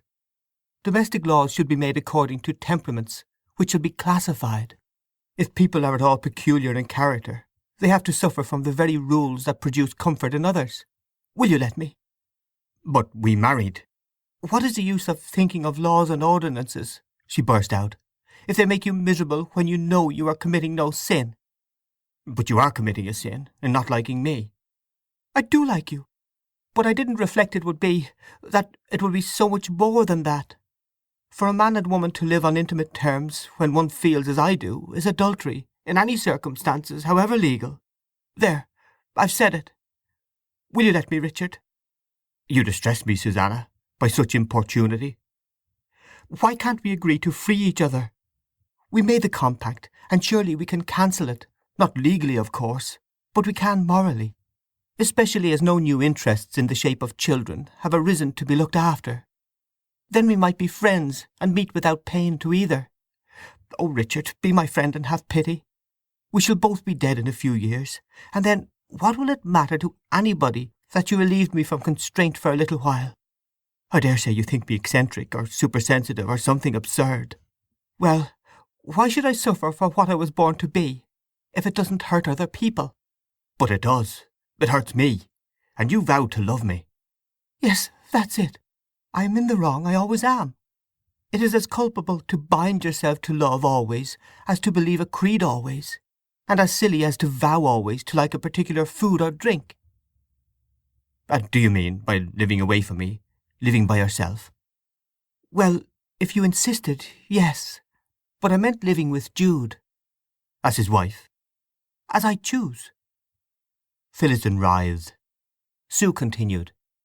She, or he, who lets the world or his own portion of it choose his plan of life for him, has no need of any other faculty than the ape-like one of imitation. J.S. Mills's words those are. I have been reading it up. Why can't you act upon them? I wish to always. What do I care about J.S. Mill? Moaned he. I only want to lead a quiet life. Do you mind my saying that I have guessed what never once occurred to me before our marriage, that you were in love and are in love with Jude Fawley? You may go on guessing that I am, since you have begun. But do you suppose that if I had been, I should have asked you to let me go and live with him? The ringing of the school bell saved Phillotson from the necessity of replying at present to what apparently did not strike him as being such a convincing argumentum ad vericundum as she, in her loss of courage at the last moment, meant it to appear. She was beginning to be so puzzling and unstateable that he was ready to throw in with her other little peculiarities the extremest request which a wife could make.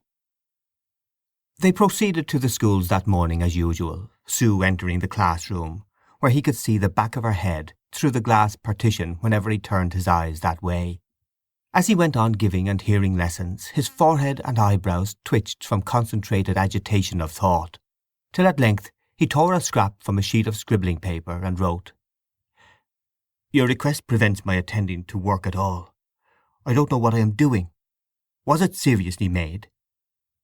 He folded the piece of paper very small, and gave it to a little boy to take to Sue. The child toddled off into the classroom.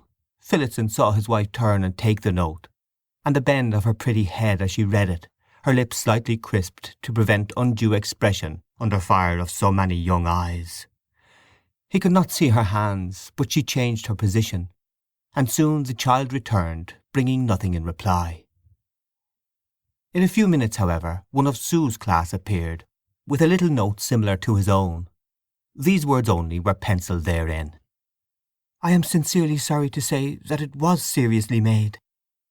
Phillotson looked more disturbed than before, and the meeting place of his brows twitched again. In 10 minutes he called up the child he had just sent to her, and dispatched another missive. God knows I don't want to thwart you in any reasonable way. My whole thought is to make you comfortable and happy.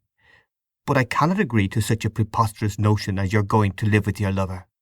You would lose everybody's respect and regard, and so should I. After an interval, a similar part was enacted in the classroom, and an answer came. I know you mean my good, but I don't want to be respectable. To produce human development in its richest diversity, to quote your Humboldt, is to my mind far above respectability. No doubt my tastes are low, in your view, hopelessly low. If you won't let me go to him, will you grant me this one request? Allow me to live in your house in a separate way. To this he returned no answer. She wrote again. I know what you think, but cannot you have pity on me? I beg you to. I implore you to be merciful. I would not ask if I were not almost compelled by what I can't bear. No poor woman has ever wished more than I that Eve had not fallen, so that, as the primitive Christians believed, some harmless mode of vegetation might have peopled paradise. But I won't trifle. Be kind to me, even though I have not been kind to you.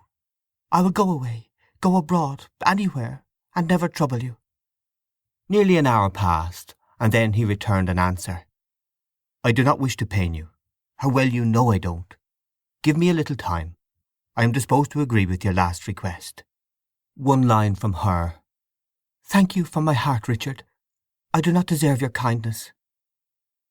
All day Phillotson bent a dazed regard upon her through the glazed partition, and he felt as lonely as when he had not known her. But he was as good as his word, and consented to her living apart in the house.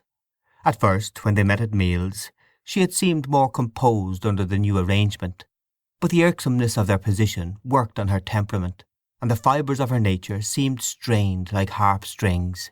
She talked vaguely and indiscriminately, to prevent his talking pertinently. End of chapter 3.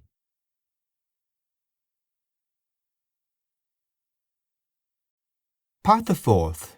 Chapter 4. Phillotson was sitting up late, as was often his custom, trying to get together the materials for his long-neglected hobby of Roman antiquities. For the first time since reviving the subject he felt a return of his old interest in it. He forgot time and place, and when he remembered himself and descended to rest it was nearly 2 o'clock. His preoccupation was such that, though he now slept on the other side of the house, he mechanically went to the room that he and his wife had occupied when he first became a tenant of Old Grove Place, which since his differences with Sue had been hers exclusively. He entered and unconsciously began to undress. There was a cry from the bed and a quick movement. Before the schoolmaster had realized where he was, he perceived Sue starting up half awake, staring wildly, and springing out upon the floor on the side away from him, which was towards the window. This was somewhat hidden by the canopy of the bedstead, and in a moment he heard her flinging up the sash. Before he had thought that she meant to do more than get air, she had mounted upon the sill and leapt out. She disappeared in the darkness, and he heard her fall below. Phillotson, horrified, ran downstairs, striking himself sharply against the newel in his haste. Opening the heavy door, he ascended the 2 or 3 steps to the level of the ground, and there on the gravel before him lay a white heap. Phillotson seized it in his arms, and bringing Sue into the hall, seated her in a chair, where he gazed at her by the flapping light of the candle which he had set down in the draught of the bottom stair. She had certainly not broken her neck. She looked at him with eyes that seemed not to take him in, and though not particularly large in general, they appeared so now. She pressed her side and rubbed her arm, as if conscious of pain, then stood up, averting her face, in evident distress at his gaze. "Thank God you were not killed, though it is not for want of trying. Not much hurt, I hope?" Her fall, in fact, had not been a serious one, probably owing to the lowness of the old rooms and to the high level of the ground without. Beyond a scraped elbow and a blow in the side she had apparently incurred little harm. "I was asleep, I think," she began, her pale face still turned away from him, "and something frightened me. A terrible dream. I thought I saw you." The actual circumstances seemed to come back to her, and she was silent. Her cloak was hanging at the back of the door, and the wretched Phillotson flung it round her. "Shall I help you upstairs?" he asked drearily, for the significance of all this sickened him of himself and of everything. "No, thank you, Richard. I am very little hurt. I can walk." "You ought to lock your door," he mechanically said, as if lecturing in school. "Then no one could intrude even by accident." "I have tried. It won't lock. All the doors are out of order." The aspect of things was not improved by her admission. She ascended the staircase slowly, the waving light of the candle shining on her. Phillotson did not approach her, or attempt to ascend himself till he heard her enter her room. Then he fastened up the front door, and returning, sat down on the lower stairs, holding the newel with one hand and bowing his face into the other. Thus he remained for a long, long time, a pitiable object enough to one who had seen him, till, raising his head and sighing a sigh which seemed to say that the business of his life must be carried on, whether he had a wife or no, he took the candle and went upstairs to his lonely room on the other side of the landing. No further incident touching the matter between them occurred till the following evening, when, immediately school was over, Phillotson walked out of Shaston, saying he required no tea, and not informing Sue where he was going. He descended from the town level by a steep road in a northwesterly direction, and continued to move downwards till the soil changed from its white dryness to a tough brown clay. He was now on the low alluvial beds, where Duncliffe is the traveller's mark, and Clotty Stowers are rolling dark. More than once he looked back in the increasing obscurity of evening. Against the sky was Shaston, dimly visible, on the grey-topped height of Pallador, as pale day wore away. William Barnes. The new lit lights from its windows burnt with a steady shine as if watching him, one of which windows was his own. Above it he could just discern the pinnacled tower of Trinity Church. The air down here, tempered by the thick damp bed of tenacious clay, was not as it had been above, but soft and relaxing, so that when he had walked a mile or two he was obliged to wipe his face with his handkerchief. Leaving Duncliffe Hill on the left, he proceeded without hesitation through the shade, as a man goes on, night or day, in a district over which he has played as a boy. He had walked altogether about 4½ miles, where the Stour receives her strength from 6 clear fountains fed, Drayton, when he crossed a tributary of the Stour and reached Leadington, a little town of 3,000 or 4,000 inhabitants, where he went on to the boys' school and knocked at the door of the master's residence. A boy pupil teacher opened it, and to Phillotson's inquiry if Mr. Gillingham was at home, replied that he was, going at once off to his own house, and leaving Phillotson to find his way in as he could. He discovered his friend putting away some books from which he had been giving evening lessons. The light of the paraffin lamp fell on Phillotson's face, pale and wretched by contrast with his friend's, who had a cool, practical look. They had been schoolmates in boyhood, and fellow students at Wintonchester Training College many years before this time. "Glad to see you, Dick. But you don't look well. Nothing the matter?" Phillotson advanced without replying, and Gillingham closed the cupboard and pulled up beside his visitor. "Why, you haven't been here, let me see, since you were married. I called, but you were out. And upon my word, it is such a climb after dark that I have been waiting till the days are longer before lumbering up again. I am glad you didn't wait, however." Though well-trained and even proficient masters, they occasionally used a dialect word of their boyhood to each other in private. "I've come, George, to explain to you my reasons for taking a step that I'm about to take, so that you at least will understand my motives if other people question them anywhen. As they may, indeed certainly will. But anything is better than the present condition of things. God forbid that you should ever have such an experience as mine."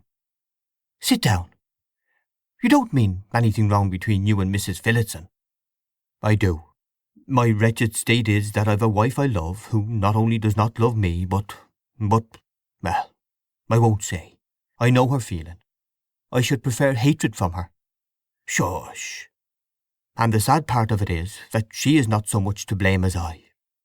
She was a pupil teacher under me, as you know, and I took advantage of her inexperience, and told her out for walks, and got her to agree to a long engagement before she well knew her own mind.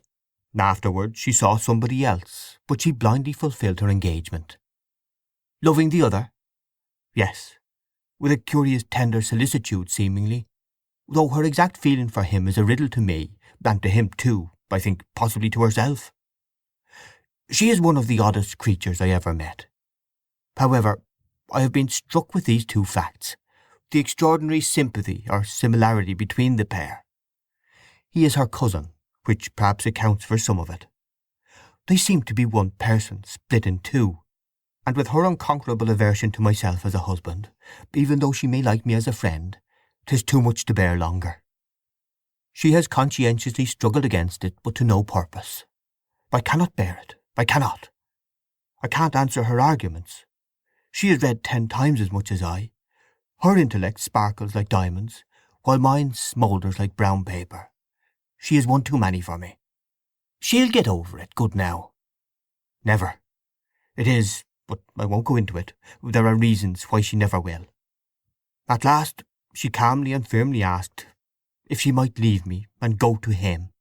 The climax came last night when, owing to my entering her room by accident, she jumped out of the window, so strong was her dread of me.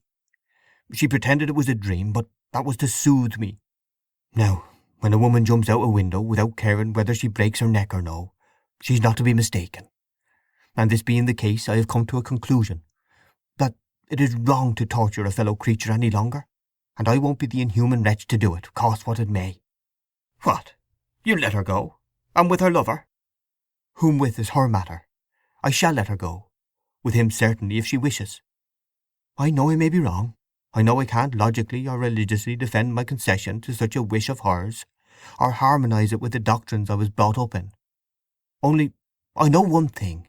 Something within me tells me I'm doing wrong in refusing her. I, like other men, profess to hold that if a husband gets such a so-called preposterous request from his wife, the only course that can possibly be regarded as right and proper and honourable in him is to refuse it, and put her virtuously under lock and key, and murder her lover perhaps. But is that essentially right, and proper, and honourable, or is it contemptibly mean and selfish? I don't profess to decide. I am simply going to act by instinct, and let principles take care of themselves. If a person who has blindly walked into a quagmire cries for help, I am inclined to give it if possible." But you see, there's the question of neighbours and society. What will happen if everybody— Oh, I am not going to be a philosopher any longer. I only see what's under my eyes." "Well, I don't agree with your instinct, Dick," said Gillingham gravely. "I'm quite amazed, to tell the truth, that such a sedate, plodding fellow as you should have entertained such a craze for a moment. You said when I called that she was puzzling and peculiar. I think you are. Have you ever stood before a woman whom you know to be intrinsically a good woman, while she has pleaded for relief, been the man she has knelt to and implored indulgence of?" "I am thankful to say I haven't." "Then I don't think you are in a position to give an opinion. I have been that man, and it makes all the difference in the world if one has any manliness or chivalry in him. I had not the remotest idea, living apart from women as I have done for so many years, that merely taking a woman to church and putting a ring upon her finger could by any possibility involve one in such a daily, continuous tragedy as that now shared by her and me. Well, I could admit some excuse for letting her leave you, provided she kept to herself. But to go attended by a cavalier, that makes a difference." "Not a bit. Suppose, as I believe, she would rather endure her present misery than be made to promise to keep apart from him. All that is a question for herself. It is not the same thing at all as the treachery of living on with a husband and playing him false. However, she has not distinctly implied living with him as wife, though I think she means to. And to the best of my understanding, it is not an ignoble, merely animal feeling between the two. That is the worst of it, because it makes me think their affection will be enduring. I did not mean to confess to you that in the first jealous weeks of my marriage, before I had come to my right mind, I hid myself in the school one evening when they were together there, and I heard what they said. I am ashamed of it now, though I suppose I was only exercising a legal right. I found from their manner that an extraordinary affinity or sympathy entered into their attachment, which somehow took away all flavour of grossness. Their supreme desire is to be together, to share each other's emotions and fancies and dreams." "Platonic?" "Well, no. Shelleyan would be nearer to it. They remind me of—what are their names? Leon and Scythia. Also of Paul and Virginia a little. The more I reflect, the more entirely I am on their side." "But if people did as you want to do, there'd be a general domestic disintegration. The family would no longer be the social unit." "Yes, I am all abroad, I suppose," said Phillotson sadly. "I was never a very bright reasoner, you remember. And yet I don't see why the woman and the children should not be the unit without the man. By the Lord Harry! Matriarchy! Does she say all this too?" "Oh no, she little thinks I have outsued Sue in this, all in the last 12 hours. It will upset all received opinion hereabout. Good God, what will Shaston say?" "I don't say that it won't. I don't know. I don't know. As I say, I am only a feeler, not a reasoner." "Now," said Gillingham, "let us take it quietly, and have something to drink over it." He went under the stairs, and produced a bottle of cider wine, of which they drank a rummer each. "I think you are rafted, and not yourself," he continued. "Do go back and make up your mind to put up with a few whims, but keep her. I hear on all sides that she's a charming young thing." "Ah, yes, that's the bitterness of it. Well, I won't stay. I have a long walk before me." Gillingham accompanied his friend a mile on his way, and at parting expressed his hope that this consultation, singular as its subject was, would be the renewal of their old comradeship. "Stick to her," were his last words, flung into the darkness after Phillotson, from which his friend answered, "Aye, aye." But when Phillotson was alone under the clouds of night, and no sound was audible but that of the purling tributaries of the Stour, he said, "So, Gillingham, my friend, you had no stronger arguments against it than those." "I think she ought to be smacked and brought to her senses. That's what I think," murmured Gillingham, as he walked back alone. The next morning came, and at breakfast Phillotson told Sue, "You may go, with whom you will. I absolutely and unconditionally agree." Having once come to this conclusion, it seemed to Phillotson more and more indubitably the true one. His mild serenity at the sense that he was doing his duty by a woman who was at his mercy almost overpowered his grief at relinquishing her. Some days passed, and the evening of their last meal together had come. A cloudy evening with wind, which indeed was very seldom absent in this elevated place. How permanently it was imprinted upon his vision. That look of her as she glided into the parlour to tea, a slim, flexible figure, a face strained from its roundness, and marked by the pallors of restless days and nights, suggesting tragic possibilities quite at variance with her times of buoyancy. A trying of this morsel and that, and an inability to eat either. Her nervous manner, begotten of a fear lest he should be injured by her course, might have been interpreted by a stranger as displeasure that Phillotson intruded his presence on her for the few brief minutes that remained. "You had better have a slice of ham or egg, or something with your tea.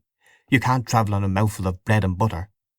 She took the slice he helped her to, and they discussed as they sat trivial questions of housekeeping, such as where he would find the key of this or that cupboard, what little bills were paid and what not. "I am a bachelor by nature, as you know, Sue," he said in a heroic attempt to put her at her ease, "so that being without a wife will not really be irksome to me, as it might be to other men who have had one a little while. I have too this grand hobby in my head of writing the Roman antiquities of Wessex, which will occupy all my spare hours. If you will send me some of the manuscript to copy, at any time, as you used to, I will do it with so much pleasure," she said with amiable gentleness. "I would like much to be some help to you, still, as a friend." Phillotson mused and said, "No, I think we ought to be really separate, if we are to be at all. And for this reason, that I don't wish to ask you any questions, and particularly wish you not to give me information as to your movements or even your address. Now, what money do you want? You must have some, you know." "Oh, of course, Richard. I couldn't think of having any of your money to go away from you with. I don't want any either. I have enough of my own to last me for a long while, and Jude will let me have—" "I would rather not know anything about him, if you don't mind. You are free, absolutely, and your course is your own." "Very well. But I'll just say that I have packed only a change or two of my own personal clothing, and one or two little things besides that are my very own. I wish you would look into my trunk before it is closed. Besides that, I have only a small parcel that will go into Jude's portmanteau." "Of course I shall do no such thing as examine your luggage. I wish you would take 3/4 of the household furniture. I don't want to be bothered with it. I have a sort of affection for a little of it that belonged to my poor mother and father, but the rest you are welcome to whenever you like to send for it." "That I shall never do." "You go by the 6:30 train, don't you? It is now 5:45. You don't seem very sorry I am going, Richard." "Oh, no. Perhaps not." "I like you very much for how you have behaved. It is a curious thing that directly I have begun to regard you not as my husband, but as my old teacher, I like you. I won't be so affected as to say I love you, because you know I don't, except as a friend. But you do seem that to me." Sue was for a few moments a little tearful at these reflections, and then the station omnibus came round to take her up. Phillotson saw her things put on top, handed her in, and was obliged to make an appearance of kissing her as he wished her good-bye, which she quite understood and imitated. From the cheerful manner in which they parted, the omnibus man had no other idea than that she was going for a short visit. When Phillotson got back into the house he went upstairs and opened the window in the direction the omnibus had taken. Soon the noise of its wheels died away. He came down then, his face compressed like that of one bearing pain. He put on his hat and went out, following by the same route for nearly a mile. Suddenly turning round he came home. He had no sooner entered than the voice of his friend Gillingham greeted him from the front room. "I could make nobody hear, so finding your door open I walked in and made myself comfortable. I said I would call, you remember?" "Yes, I am much obliged to you, Gillingham, particularly for coming tonight." "How is Mrs—" "She is quite well. She is gone, just gone. That's her teacup that she drank out of only an hour ago, and that's the plate she—" Phillotson's throat got choked up, and he could not go on. He turned and pushed the tea things aside. "Have you had any tea, by the by?" he asked presently in a renewed voice. "No. Yes. Never mind," said Gillingham, preoccupied. "Gone, you say, she is?" "Yes. I would have died for her. but I wouldn't be cruel to her in the name of the law. She is, as I understand, gone to join her lover. What they are going to do I cannot say. Whatever it may be, she has my full consent to." There was a stability, a ballast in Phillotson's pronouncement which restrained his friend's comment. "Shall I leave you?" he asked. "No, no, it is a mercy to me that you have come. I have some articles to arrange and clear away. Would you help me?" Gillingham assented, and having gone to the upper rooms, the schoolmaster opened drawers and began taking out all Sue's things that she had left behind and laying them in a large box. "She wouldn't take all I wanted her to," he continued, "but when I made up my mind to her going to live in her own way, I did make up my mind. Some men would have stopped at an agreement to separate. I've gone into all that, and don't wish to argue it. I was, and am, the most old-fashioned man in the world on the question of marriage. In fact, I had never thought critically about its ethics at all. But certain facts stared me in the face, and I couldn't go against them." They went on with the packing silently. When it was done, Phillotson closed the box and turned the key. "There," he said. "To adorn her in somebody else's eyes, never again in mine." End of chapter 4.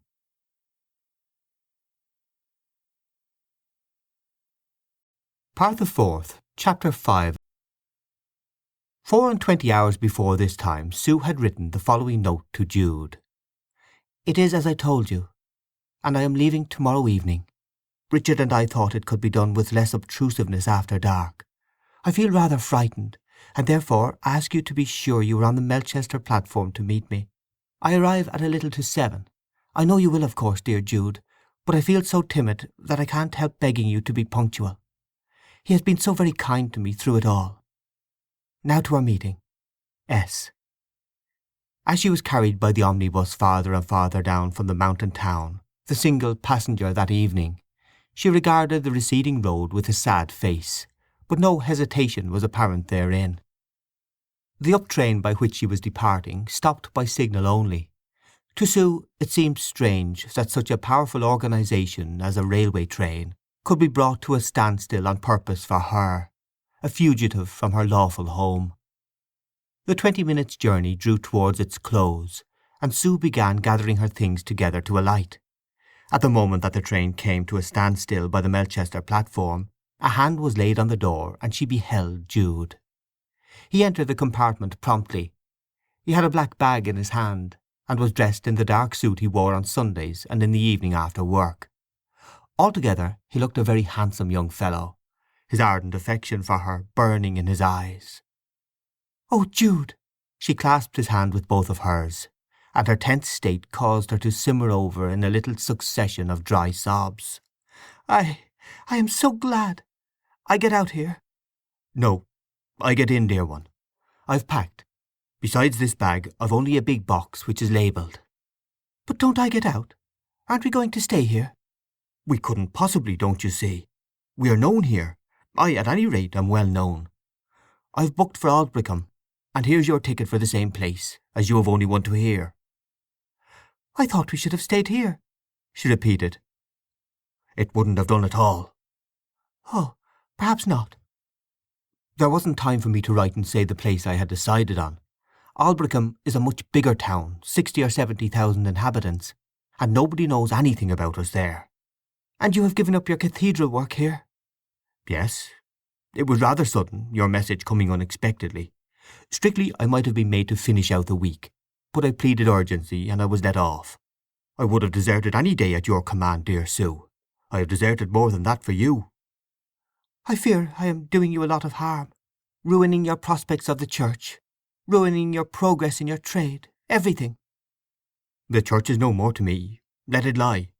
I am not to be one of the soldier saints who, row on row, burn upward each to his point of bliss, if any such there be. My point of bliss is not upward, but here." "Oh, I seem so bad, upsetting men's courses like this," said she, taking up in her voice the emotion that had begun in his. But she recovered her equanimity by the time they had travelled a dozen miles. "He has been so good in letting me go," she resumed, "and here's a note I found on my dressing-table addressed to you." "Yes, he's not an unworthy fellow," said Jude, glancing at the note. and I am ashamed of myself for hating him because he married you." According to the rule of women's whims, I suppose I ought to suddenly love him, because he has let me go so generously and unexpectedly," she answered, smiling. "But I am so cold, or devoid of gratitude, or so something, that even this generosity hasn't made me love him, or repent, or want to stay with him as his wife, although I do feel I like his large-mindedness, and respect him more than ever." "It may not work so well for us as if he had been less kind, and you had run away against his will," murmured Jude. "That I never would have done." Jude's eyes rested musingly on her face. Then he suddenly kissed her, and was going to kiss her again. "No, only once now, please, Jude." "That's rather cruel," he answered, but acquiesced. "Such a strange thing has happened to me," Jude continued after a silence. "Arabella has actually written to ask me to get a divorce from her, in kindness to her, she says. She wants to honestly and legally marry that man she has already married virtually, and begs me to enable her to do it." "What have you done?" "I have agreed. I thought at first I couldn't do it without getting her into trouble about that second marriage, and I don't want to injure her in any way. Perhaps she's no worse than I am, after all. But nobody knows about it over here, and I find it will not be a difficult proceeding at all. If she wants to start afresh, I have only two obvious reasons for not hindering her." "Then you'll be free?" "Yes, I shall be free." "Where are we booked for?" she asked, with a discontinuity that marked her tonight. "Aldbrickham, as I said." "But it will be very late when we get there." "Yes, I thought of that, and I wired for a room for us at the Temperance Hotel there." "One?" "Yes, one." She looked at him. "Oh, Jude!" Sue bent her forehead against the corner of the compartment. "I thought you might do it, and that I was deceiving you, but I didn't mean that." In the pause which followed, Jude's eyes fixed themselves with a stultified expression on the opposite seat. "Well," he said. "Well."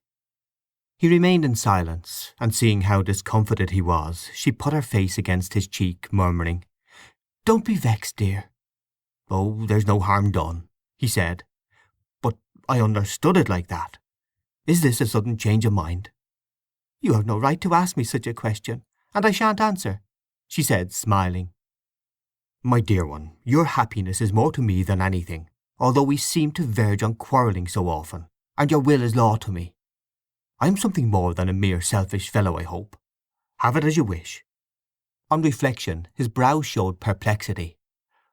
"But perhaps it is that you don't love me, not that you have become conventional, much as, under your teaching, I hate convention. I hope it is that, not the other terrible alternative." Even at this obvious moment for candour, Sue could not be quite candid as to the state of that mystery, her heart. "Put it down to my timidity," she said with hurried evasiveness, "to a woman's natural timidity when the crisis comes. I may feel as well as you that I have a perfect right to live with you as you thought, from this moment.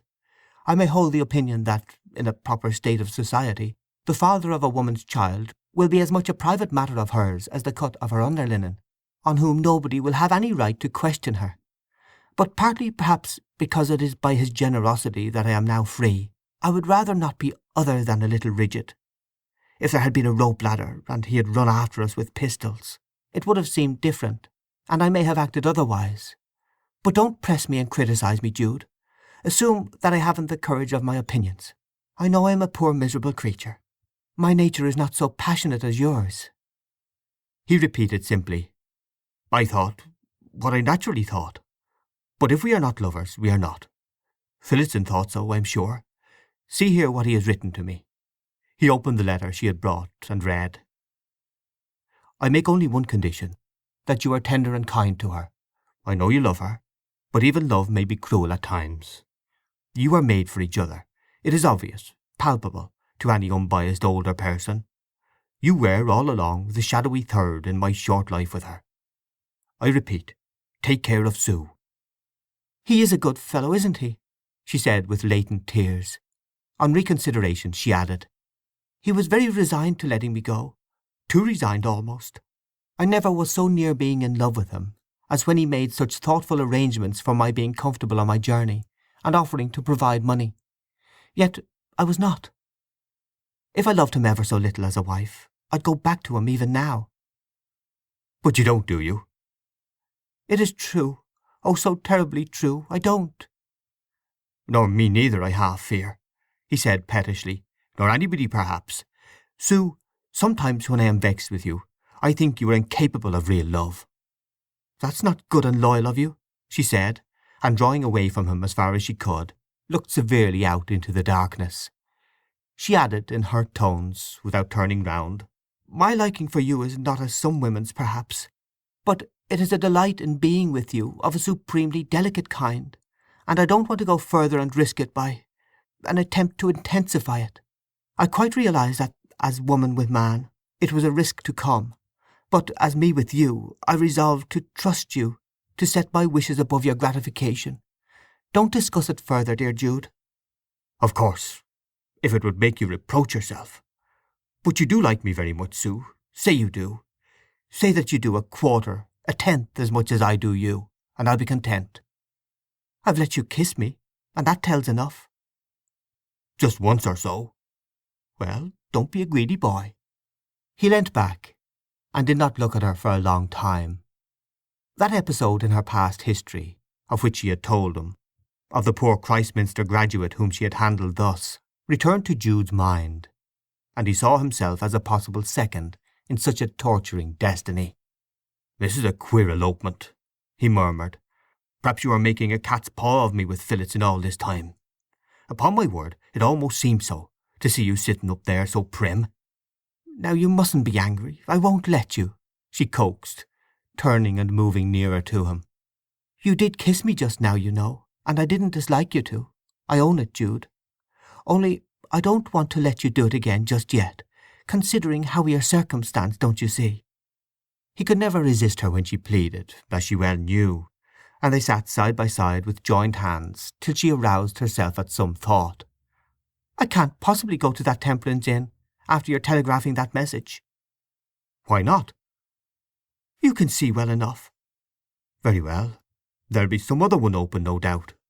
I have sometimes thought, since you're marrying Phillotson because of a stupid scandal, that under the affectation of independent views you are as enslaved to the social code as any woman I know." "Not mentally. But I haven't the courage of my views, as I said before. I didn't marry him altogether because of the scandal, but sometimes a woman's love of being loved gets the better of her conscience, and though she is agonized at the thought of treating a man cruelly, she encourages him to love her while she doesn't love him at all. Then, when she sees him suffering, her remorse sets in, and she does what she can to repair the wrong." "You simply mean that you flirted outrageously with him, poor old chap, and then repented, and to make reparation married him, though you tortured yourself to death by doing it?" "Well, if you will put it brutally, it was a little like that. That and the scandal together, and your concealing from me what you ought to have told me before." He could see that she was distressed and tearful at his criticisms, and soothed her, saying, "There, dear, don't mind. Crucify me if you will. You know you are all the world to me, whatever you do." "I am very bad and unprincipled. I know you think that," she said, trying to blink away her tears. "I think and know you are my dear Sue, from whom neither length nor breadth, nor things present nor things to come, can divide me." Though so sophisticated in many things, she was such a child in others that this satisfied her, and they reached the end of their journey on the best of terms. It was about 10 o'clock when they arrived at Aldbrickham, the county town of North Wessex. As she would not go to the Temperance Hotel because of the form of his telegram, Jude inquired for another, and a youth who volunteered to find one wheeled their luggage to the George farther on, which proved to be the inn at which Jude had stayed with Arabella on that one occasion of their meeting after their division for years. Owing, however, to their now entering it by another door, and to his preoccupation, he did not at first recognize the place. When they had engaged their respective rooms, they went down to a late supper. During Jude's temporary absence, the waiting maid spoke to Sue. "I think, ma'am, I remember your relation, or friend, or whatever he is, coming here once before, late just like this, with his wife. A lady, at any rate, that wasn't you by no manner of means, just as med be with you now." "Oh, do you?" said Sue, with a certain sickness of heart. "Though I think you must be mistaken. How long ago was it?" "About a month or two. A handsome, full-figured woman. They had this room." When Jude came back and sat down to supper, Sue seemed moping and miserable. "Jude," she said to him plaintively at their parting that night upon the landing, "it is not so nice and pleasant as it used to be with us. I don't like it here. I can't bear the place. And I don't like you so well as I did." "How fidgeted you seem, dear! Why do you change like this?" "Because it was cruel to bring me here." "Why?" "You were lately here with Arabella. There, now I have said it." "Dear me! Why," said Jude, looking round him. "Yes, it is the same. I really didn't know it, Sue. Well, it is not cruel, since we have come as we have, two relations staying together." "How long ago was it you were here? Tell me, tell me." "The day before I met you in Christminster, when we went back to Marygreen together. I told you I had met her." "Yes, you said you had met her, but you didn't tell me all. Your story was that you had met as estranged people, who were not husband and wife at all in heaven's sight. Not that you had made it up with her." "We didn't make it up," he said sadly. "I can't explain, Sue. You've been false to me.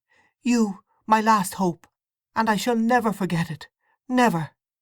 "But by your own wish, dear Sue, we are only to be friends, not lovers. It is so very inconsistent of you to—" "Friends can be jealous." "I don't see that. You concede nothing to me, and I have to concede everything to you. After all, you were on good terms with your husband at that time." "No, I wasn't, Jude. Oh, how can you think so? And you have taken me in, even if you didn't intend to." She was so mortified that he was obliged to take her into her room and close the door, lest the people should hear. "Was it this room? Yes, it was. I see by your look it was. I won't have it for mine. Oh, it was treacherous of you to have her again. I jumped out of the window." "But, Sue, she was after all my legal wife, if not—" Slipping down on her knees, Sue buried her face in the bed and wept. "I never knew such an unreasonable, such a dog-in-the-manger feeling," said Jude. "I am not to approach you, nor anybody else." "Oh, you don't understand my feeling. Why don't you? Why are you so gross? I jumped out of the window." "Jumped out of window?" "I can't explain." It was true that he did not understand her feelings very well, but he did a little, and began to love her none the less. I thought you cared for nobody, desired nobody in the world but me at that time, and ever since," continued Sue. "It is true. I did not, and don't now," said Jude, as distressed as she. "But you must have thought much of her, or—" "No, I need not. You don't understand me either. Women never do. Why should you get into such a tantrum about nothing?" Looking up from the quilt, she pouted provokingly. "If it hadn't been for that, perhaps I would have gone to the Temperance Hotel after all, as you proposed, for I was beginning to think I did belong to you." "Oh, it is of no consequence," said Jude distantly. "I thought, of course, that she had never been really your wife since she left you of her own accord years and years ago. My sense of it was that a parting such as yours from her and mine from him ended the marriage."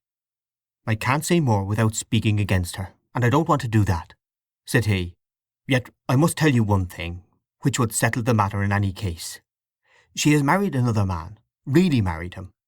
I knew nothing about it till after the visit we made here." "Married another? It is a crime, as the world treats it, but does not believe." "There, now you are yourself again. Yes, it is a crime, as you don't hold, but would fearfully concede. But I shall never inform against her, and it is evidently a prick of conscience in her which has led her to urge me to get a divorce, that she may remarry this man legally. So you perceive I shall not be likely to see her again." "And you didn't really know anything of this when you saw her?"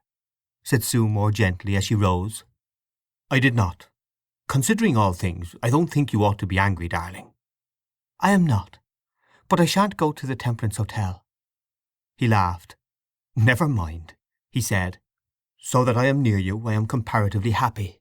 It is more than this earthly wretch called me deserves. You spirit, you disembodied creature, you dear, sweet, tantalizing phantom, hardly flesh at all.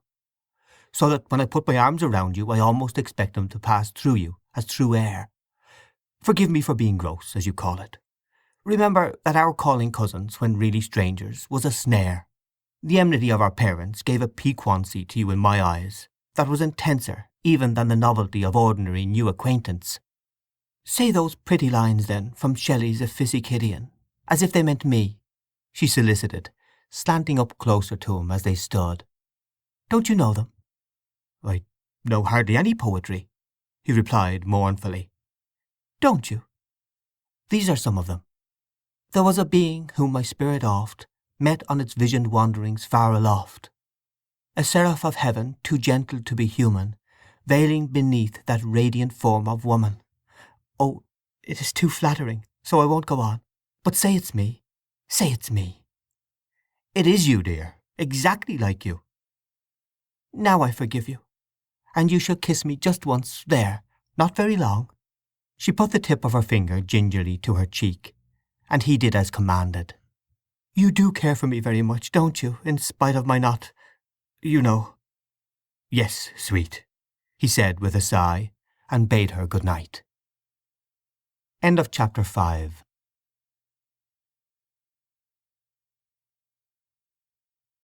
Part the 4th, chapter 6.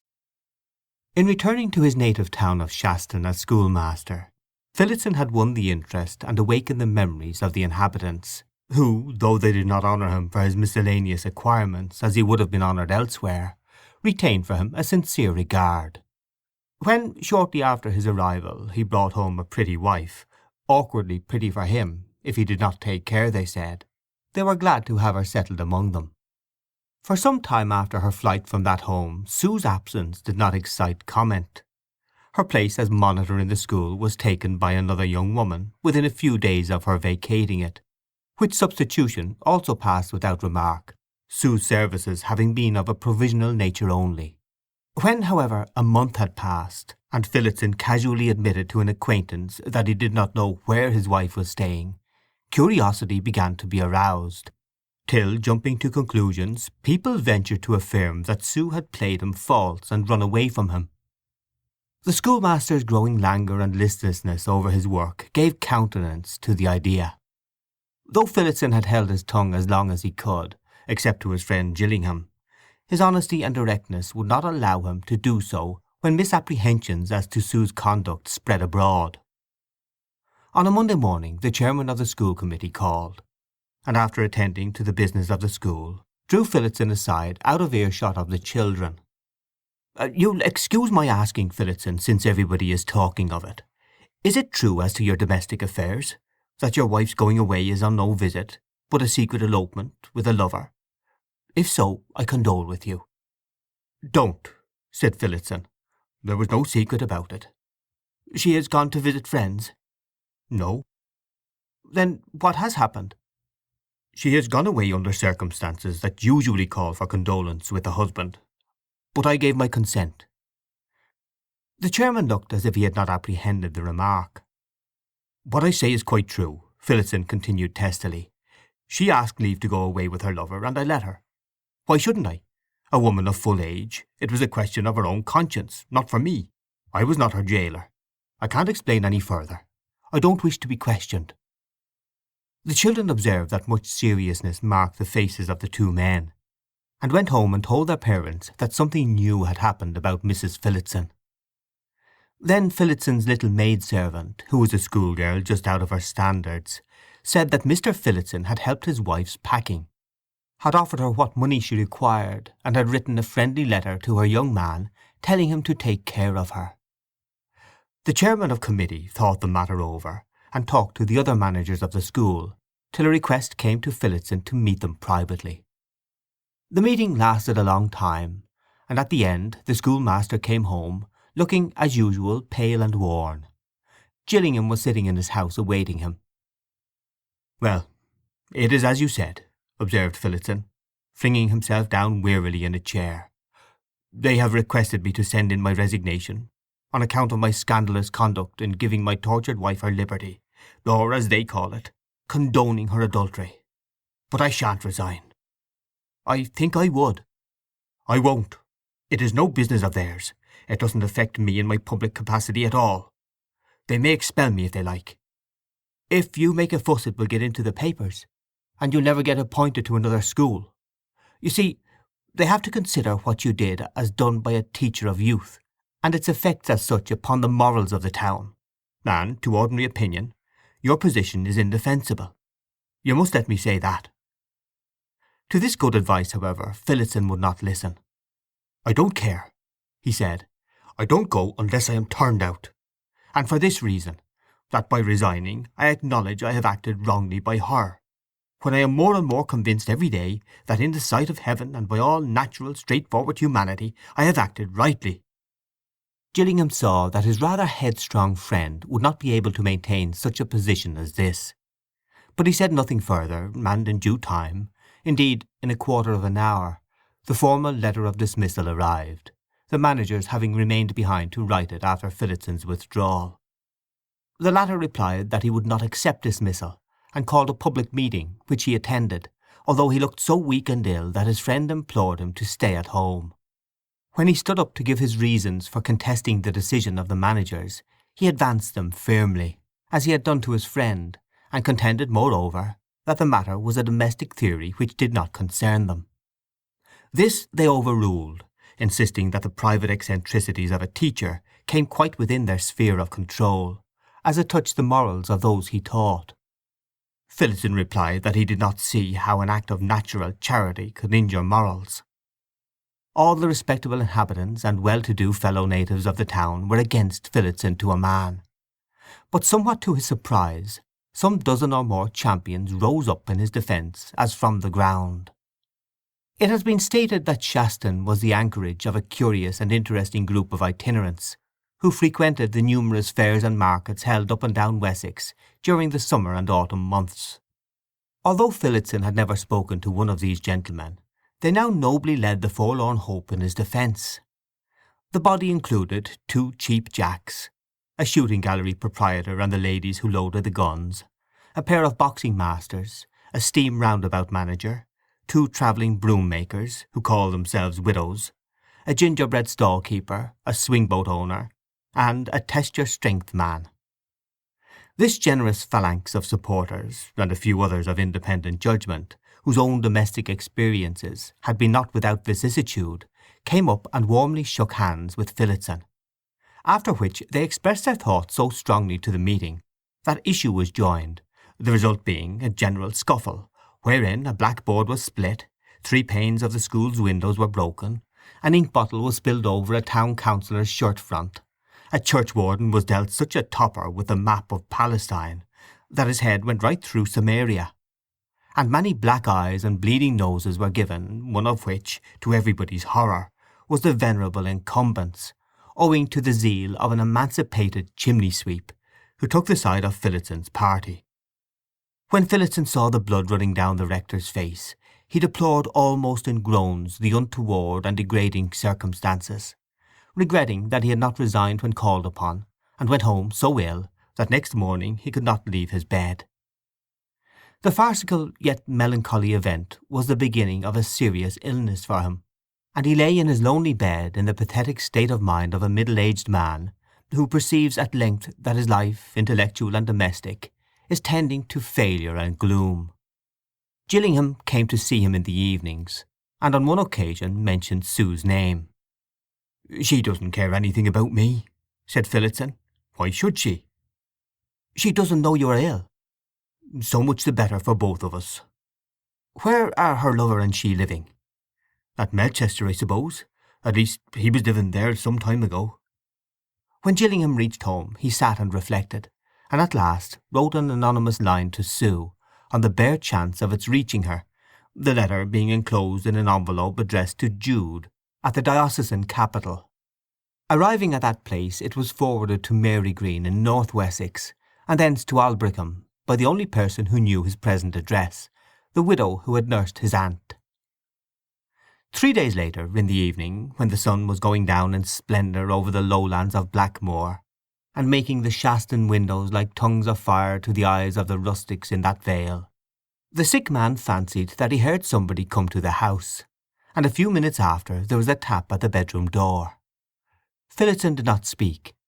The door was hesitatingly opened, and there entered Sue.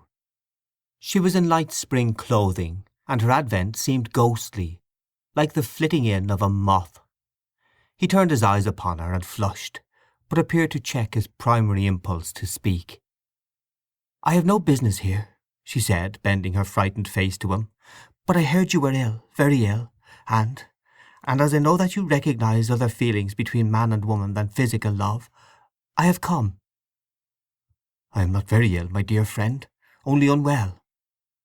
"I didn't know that, and I am afraid that only a severe illness would have justified my coming." "Yes, yes, and I almost wish you had not come. It is a little too soon, that's all I mean. Still, let us make the best of it. You haven't heard about the school, I suppose?" "No, what about it?" "Only that I am going away from here to another place. The managers and I don't agree, and we are going to part, that's all." Sue did not for a moment, either now or later, suspect what troubles had resulted to him from letting her go. It never once seemed to cross her mind, and she had received no news whatever from Shaston. They talked on slight and ephemeral subjects, and when his tea was brought up he told the amazed little servant that a cup was to be set for Sue. That young person was so much more interested in their history than they supposed, and as she descended the stairs she lifted her eyes and hands in grotesque amazement. While they sipped, Sue went to the window and thoughtfully said, "It is such a beautiful sunset, Richard." "They are mostly beautiful from here, owing to the rays crossing the mist of the vale. But I lose them all as they don't shine into this gloomy corner where I lie." "Wouldn't you like to see this particular one? It is like heaven opened." "Ah, yes, but I can't." "I'll help you to." "No, the bedstead can't be shifted." "But see how I mean." She went to where a swing glass stood, and taking it in her hands carried it to a spot by the window where it could catch the sunshine, moving the glass till the beams were reflected into Phillotson's face. "There, you can see the great red sun now," she said, "and I am sure it will cheer you. I do so hope it will." She spoke with a childlike, repentant kindness, as if she could not do too much for him. Phillotson smiled sadly. "You're an odd creature," he murmured as the sun glowed in his eyes. "The idea of your coming to see me after what has passed." "Don't let us go back upon that," she said quickly. "I have to catch the omnibus for the train, as Jude doesn't know I have come. He was out when I started, so I must return home almost directly. Richard, I am so very glad you are better. You don't hate me, do you? You have been such a kind friend to me." "I am glad to know you think so," said Phillotson huskily. "No, I don't hate you." It grew dusk quickly in the gloomy room during their intermittent chat, and when candles were brought in and it was time to leave, she put her hand in his, or rather allowed it to flit through his, for she was significantly light in touch. She had nearly closed the door when he said, "Sue." He had noticed that in turning away from him tears were on her face and a quiver in her lip. It was bad policy to recall her. He knew it while he pursued it, but he could not help it. She came back. "Sue," he murmured, "do you wish to make it up and stay? I'll forgive you and condone everything." "Oh, you can't! You can't!" she said hastily. "You can't condone it now." "He is your husband now, in effect, you mean, of course?" "You may assume it. He is obtaining a divorce from his wife Arabella." "His wife? It is altogether news to me that he has a wife." "It was a bad marriage." Like yours?" "Like mine. He is not doing it so much on his own account as on hers. She wrote and told him it would be a kindness to her, since then she could marry and live respectably, and Jude has agreed." A wife, a kindness to her. Ah, yes, a kindness to her to release her altogether. But I don't like the sound of it. I can forgive Sue."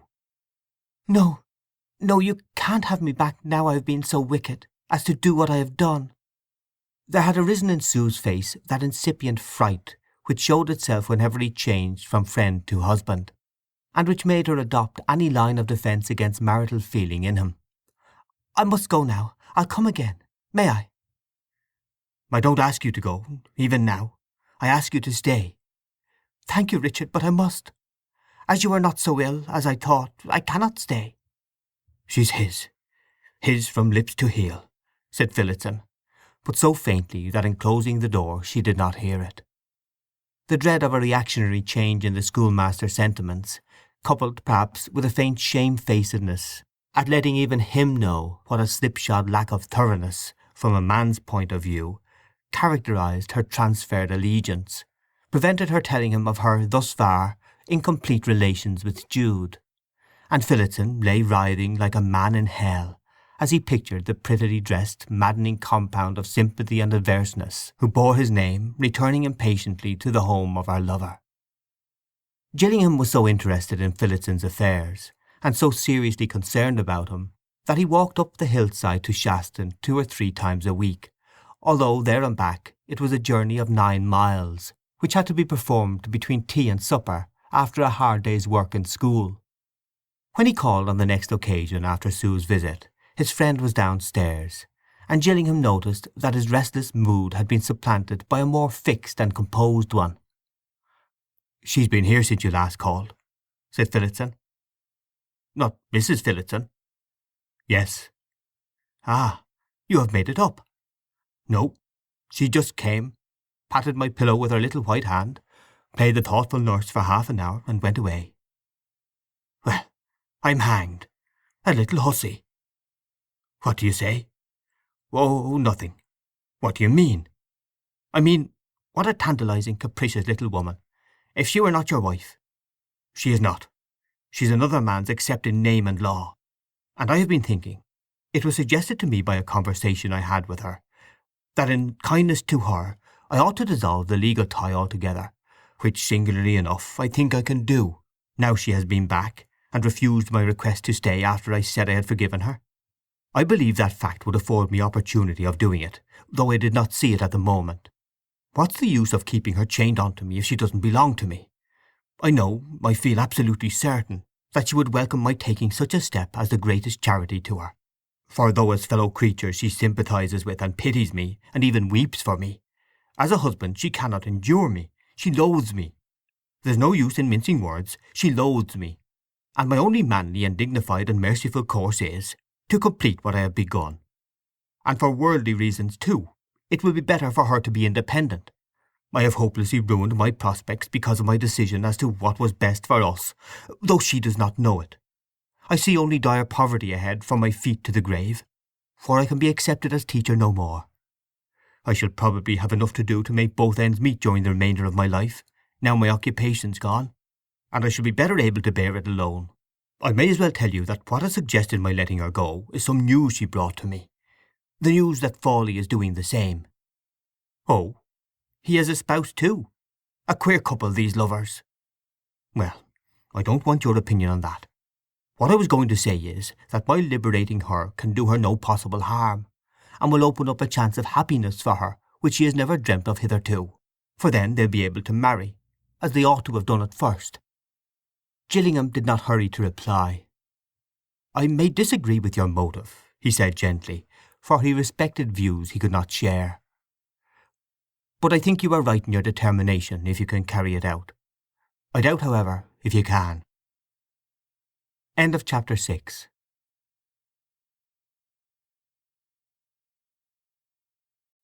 Part the 5th, Chapter 1.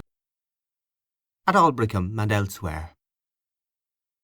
Thy aerial part and all the fiery parts which are mingled in thee, though by nature they have an upward tendency, still, in obedience to the disposition of the universe, they are overpowered here in the compound mass, the body. Marcus Antoninus. How Gillingham's doubts were disposed of will most quickly appear by passing over the series of dreary months and incidents that followed the events of the last chapter, and coming on to a Sunday in the February of the year following. Sue and Jude were living in Aldbrickham, in precisely the same relations that they had established between themselves when she left Shaston to join him the year before. The proceedings in the law courts had reached their consciousness, but as a distant sound and an occasional missive which they hardly understood. They had met, as usual, to breakfast together in the little house with Jude's name on it, that he had taken at £15 a year, with £3.10 extra for rates and taxes, and furnished with his aunt's ancient and lumbering goods, which had cost them about their full value to bring all the way from Marygreen. Sue kept house and managed everything. As he entered the room this morning, Sue held up a letter she had just received. "Well, and what is it about?" he said after kissing her. "That the decree nisi in the case of Phillotson versus Phillotson and Fawley, pronounced 6 months ago, has just been made absolute." "Ah," said Jude as he sat down. The same concluding incident in Jude's suit against Arabella had occurred about a month or two earlier. Both cases had been too insignificant to be reported in the papers, further than by name in a long list of other undefended cases. "Now then, Sue, at any rate, you can do what you like." He looked at his sweetheart curiously. "Are we, you and I, just as free now as if we had never married at all?" "Just as free, except, I believe, that a clergyman may object personally to remarry you, and hand the job on to somebody else." "But I wonder, do you think it is really so with us? I know it is generally, but I have an uncomfortable feeling that my freedom has been obtained under false pretences." "How?" "Well, if the truth about us had been known, the decree wouldn't have been pronounced. It is only, is it, because we have made no defence, and have led them into a false supposition. Therefore, is my freedom lawful, however proper it may be?" "Well, why did you let it be under false pretences? You have only yourself to blame," he said mischievously. "Jude, don't! You ought not to be touchy about that still.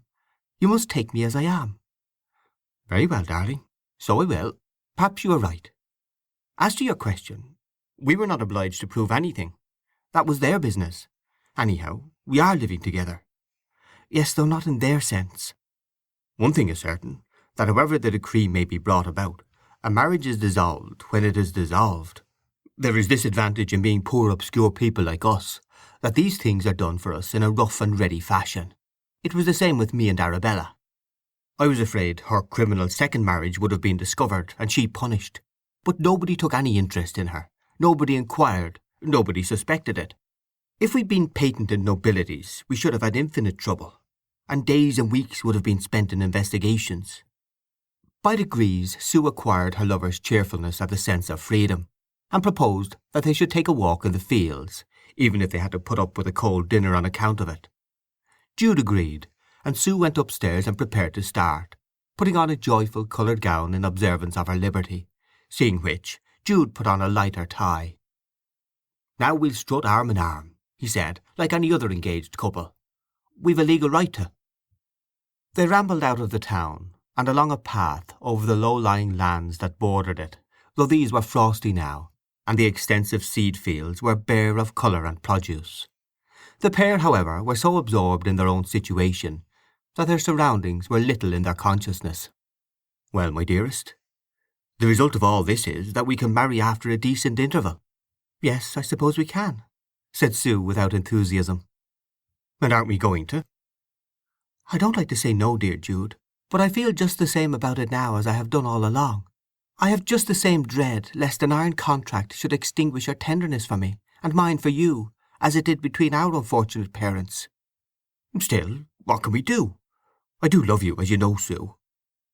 "I know it abundantly, but I think I would much rather go on living always as lovers as we are living now, and only meeting by day. It is so much sweeter, for the woman at least, and when she is sure of the man. And henceforward we needn't be so particular as we have been about appearances." "Our experiences of matrimony with others have not been encouraging, I own," said he with some gloom, "either owing to our own dissatisfied unpractical natures, or by our misfortune. But we two should be two dissatisfied ones linked together, which would be twice as bad as before. I think I should begin to be afraid of you, Jude, the moment you had contracted to cherish me under a government stamp, and I was licensed to be loved on the premises by you. Oh, how horrible and sordid! Although, as you are, free, I trust you more than any other man in the world." "No, no, don't say I should change," he expostulated, yet there was misgiving in his own voice also. "Apart from ourselves and our unhappy peculiarities, it is foreign to a man's nature to go on loving a person when he is told that he must and shall be that person's lover. There would be a much likelier chance of his doing it if he were told not to love.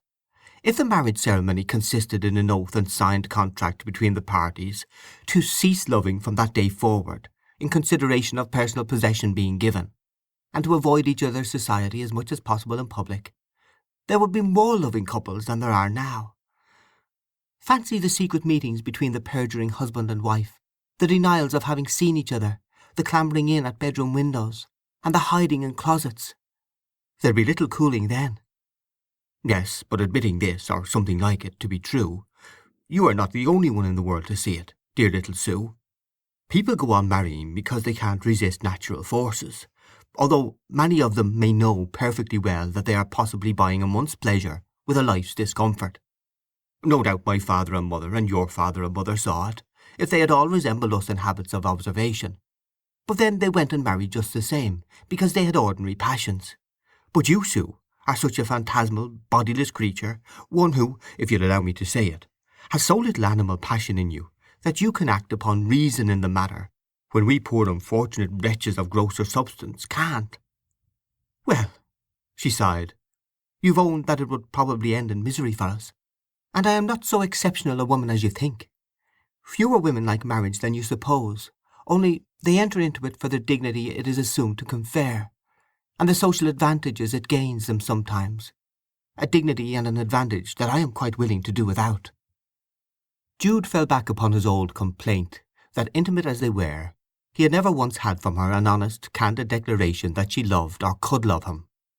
"I really fear sometimes that you cannot," he said with a dubiousness approaching anger. "And you are so reticent. I know that women are taught by other women that they must never admit the full truth to a man. But the highest form of affection is based on full sincerity on both sides. Not being men, these women don't know that in looking back on those he has had tender relations with, a man's heart returns closest to her who was the soul of truth in her conduct. The better class of man, even if caught by airy affectations of dodging and parrying, is not retained by them. A nemesis attends the woman who plays the game of elusiveness too often, in the utter contempt for her that sooner or later her old admirers feel, under which they allow her to go unlamented to her grave." Sue, who was regarding the distance, had acquired a guilty look, and she suddenly replied in a tragic voice, "I don't think I like you today as well as I did, Jude." "Don't you? Why?" "Oh, well, you are not nice, too sermony, though I suppose I am so bad and worthless that I deserve the utmost rigour of lecturing." "No, you are not bad. You are a dear, but as slippery as an eel when I want to get a confession from you." "Yes, I am bad, and obstinate, and all sorts. It is no use your pretending I am not. People who are good don't want scolding as I do. But now that I have nobody but you, and nobody to defend me, it is very hard that I mustn't have my own way in deciding how I'll live with you, and whether I'll be married or no." "Sue, my own comrade and sweetheart, I don't want to force you either to marry or to do the other thing. Of course I don't. It is too wicked of you to be so pettish. Now we won't say any more about it, and go on just the same as we have done. And during the rest of our walk we'll talk of the meadows only, and the floods, and the prospects of the farmers this coming year." After this, the subject of marriage was not mentioned by them for several days, though living as they were with only a landing between them, it was constantly on their minds. Sue was assisting Jude very materially now.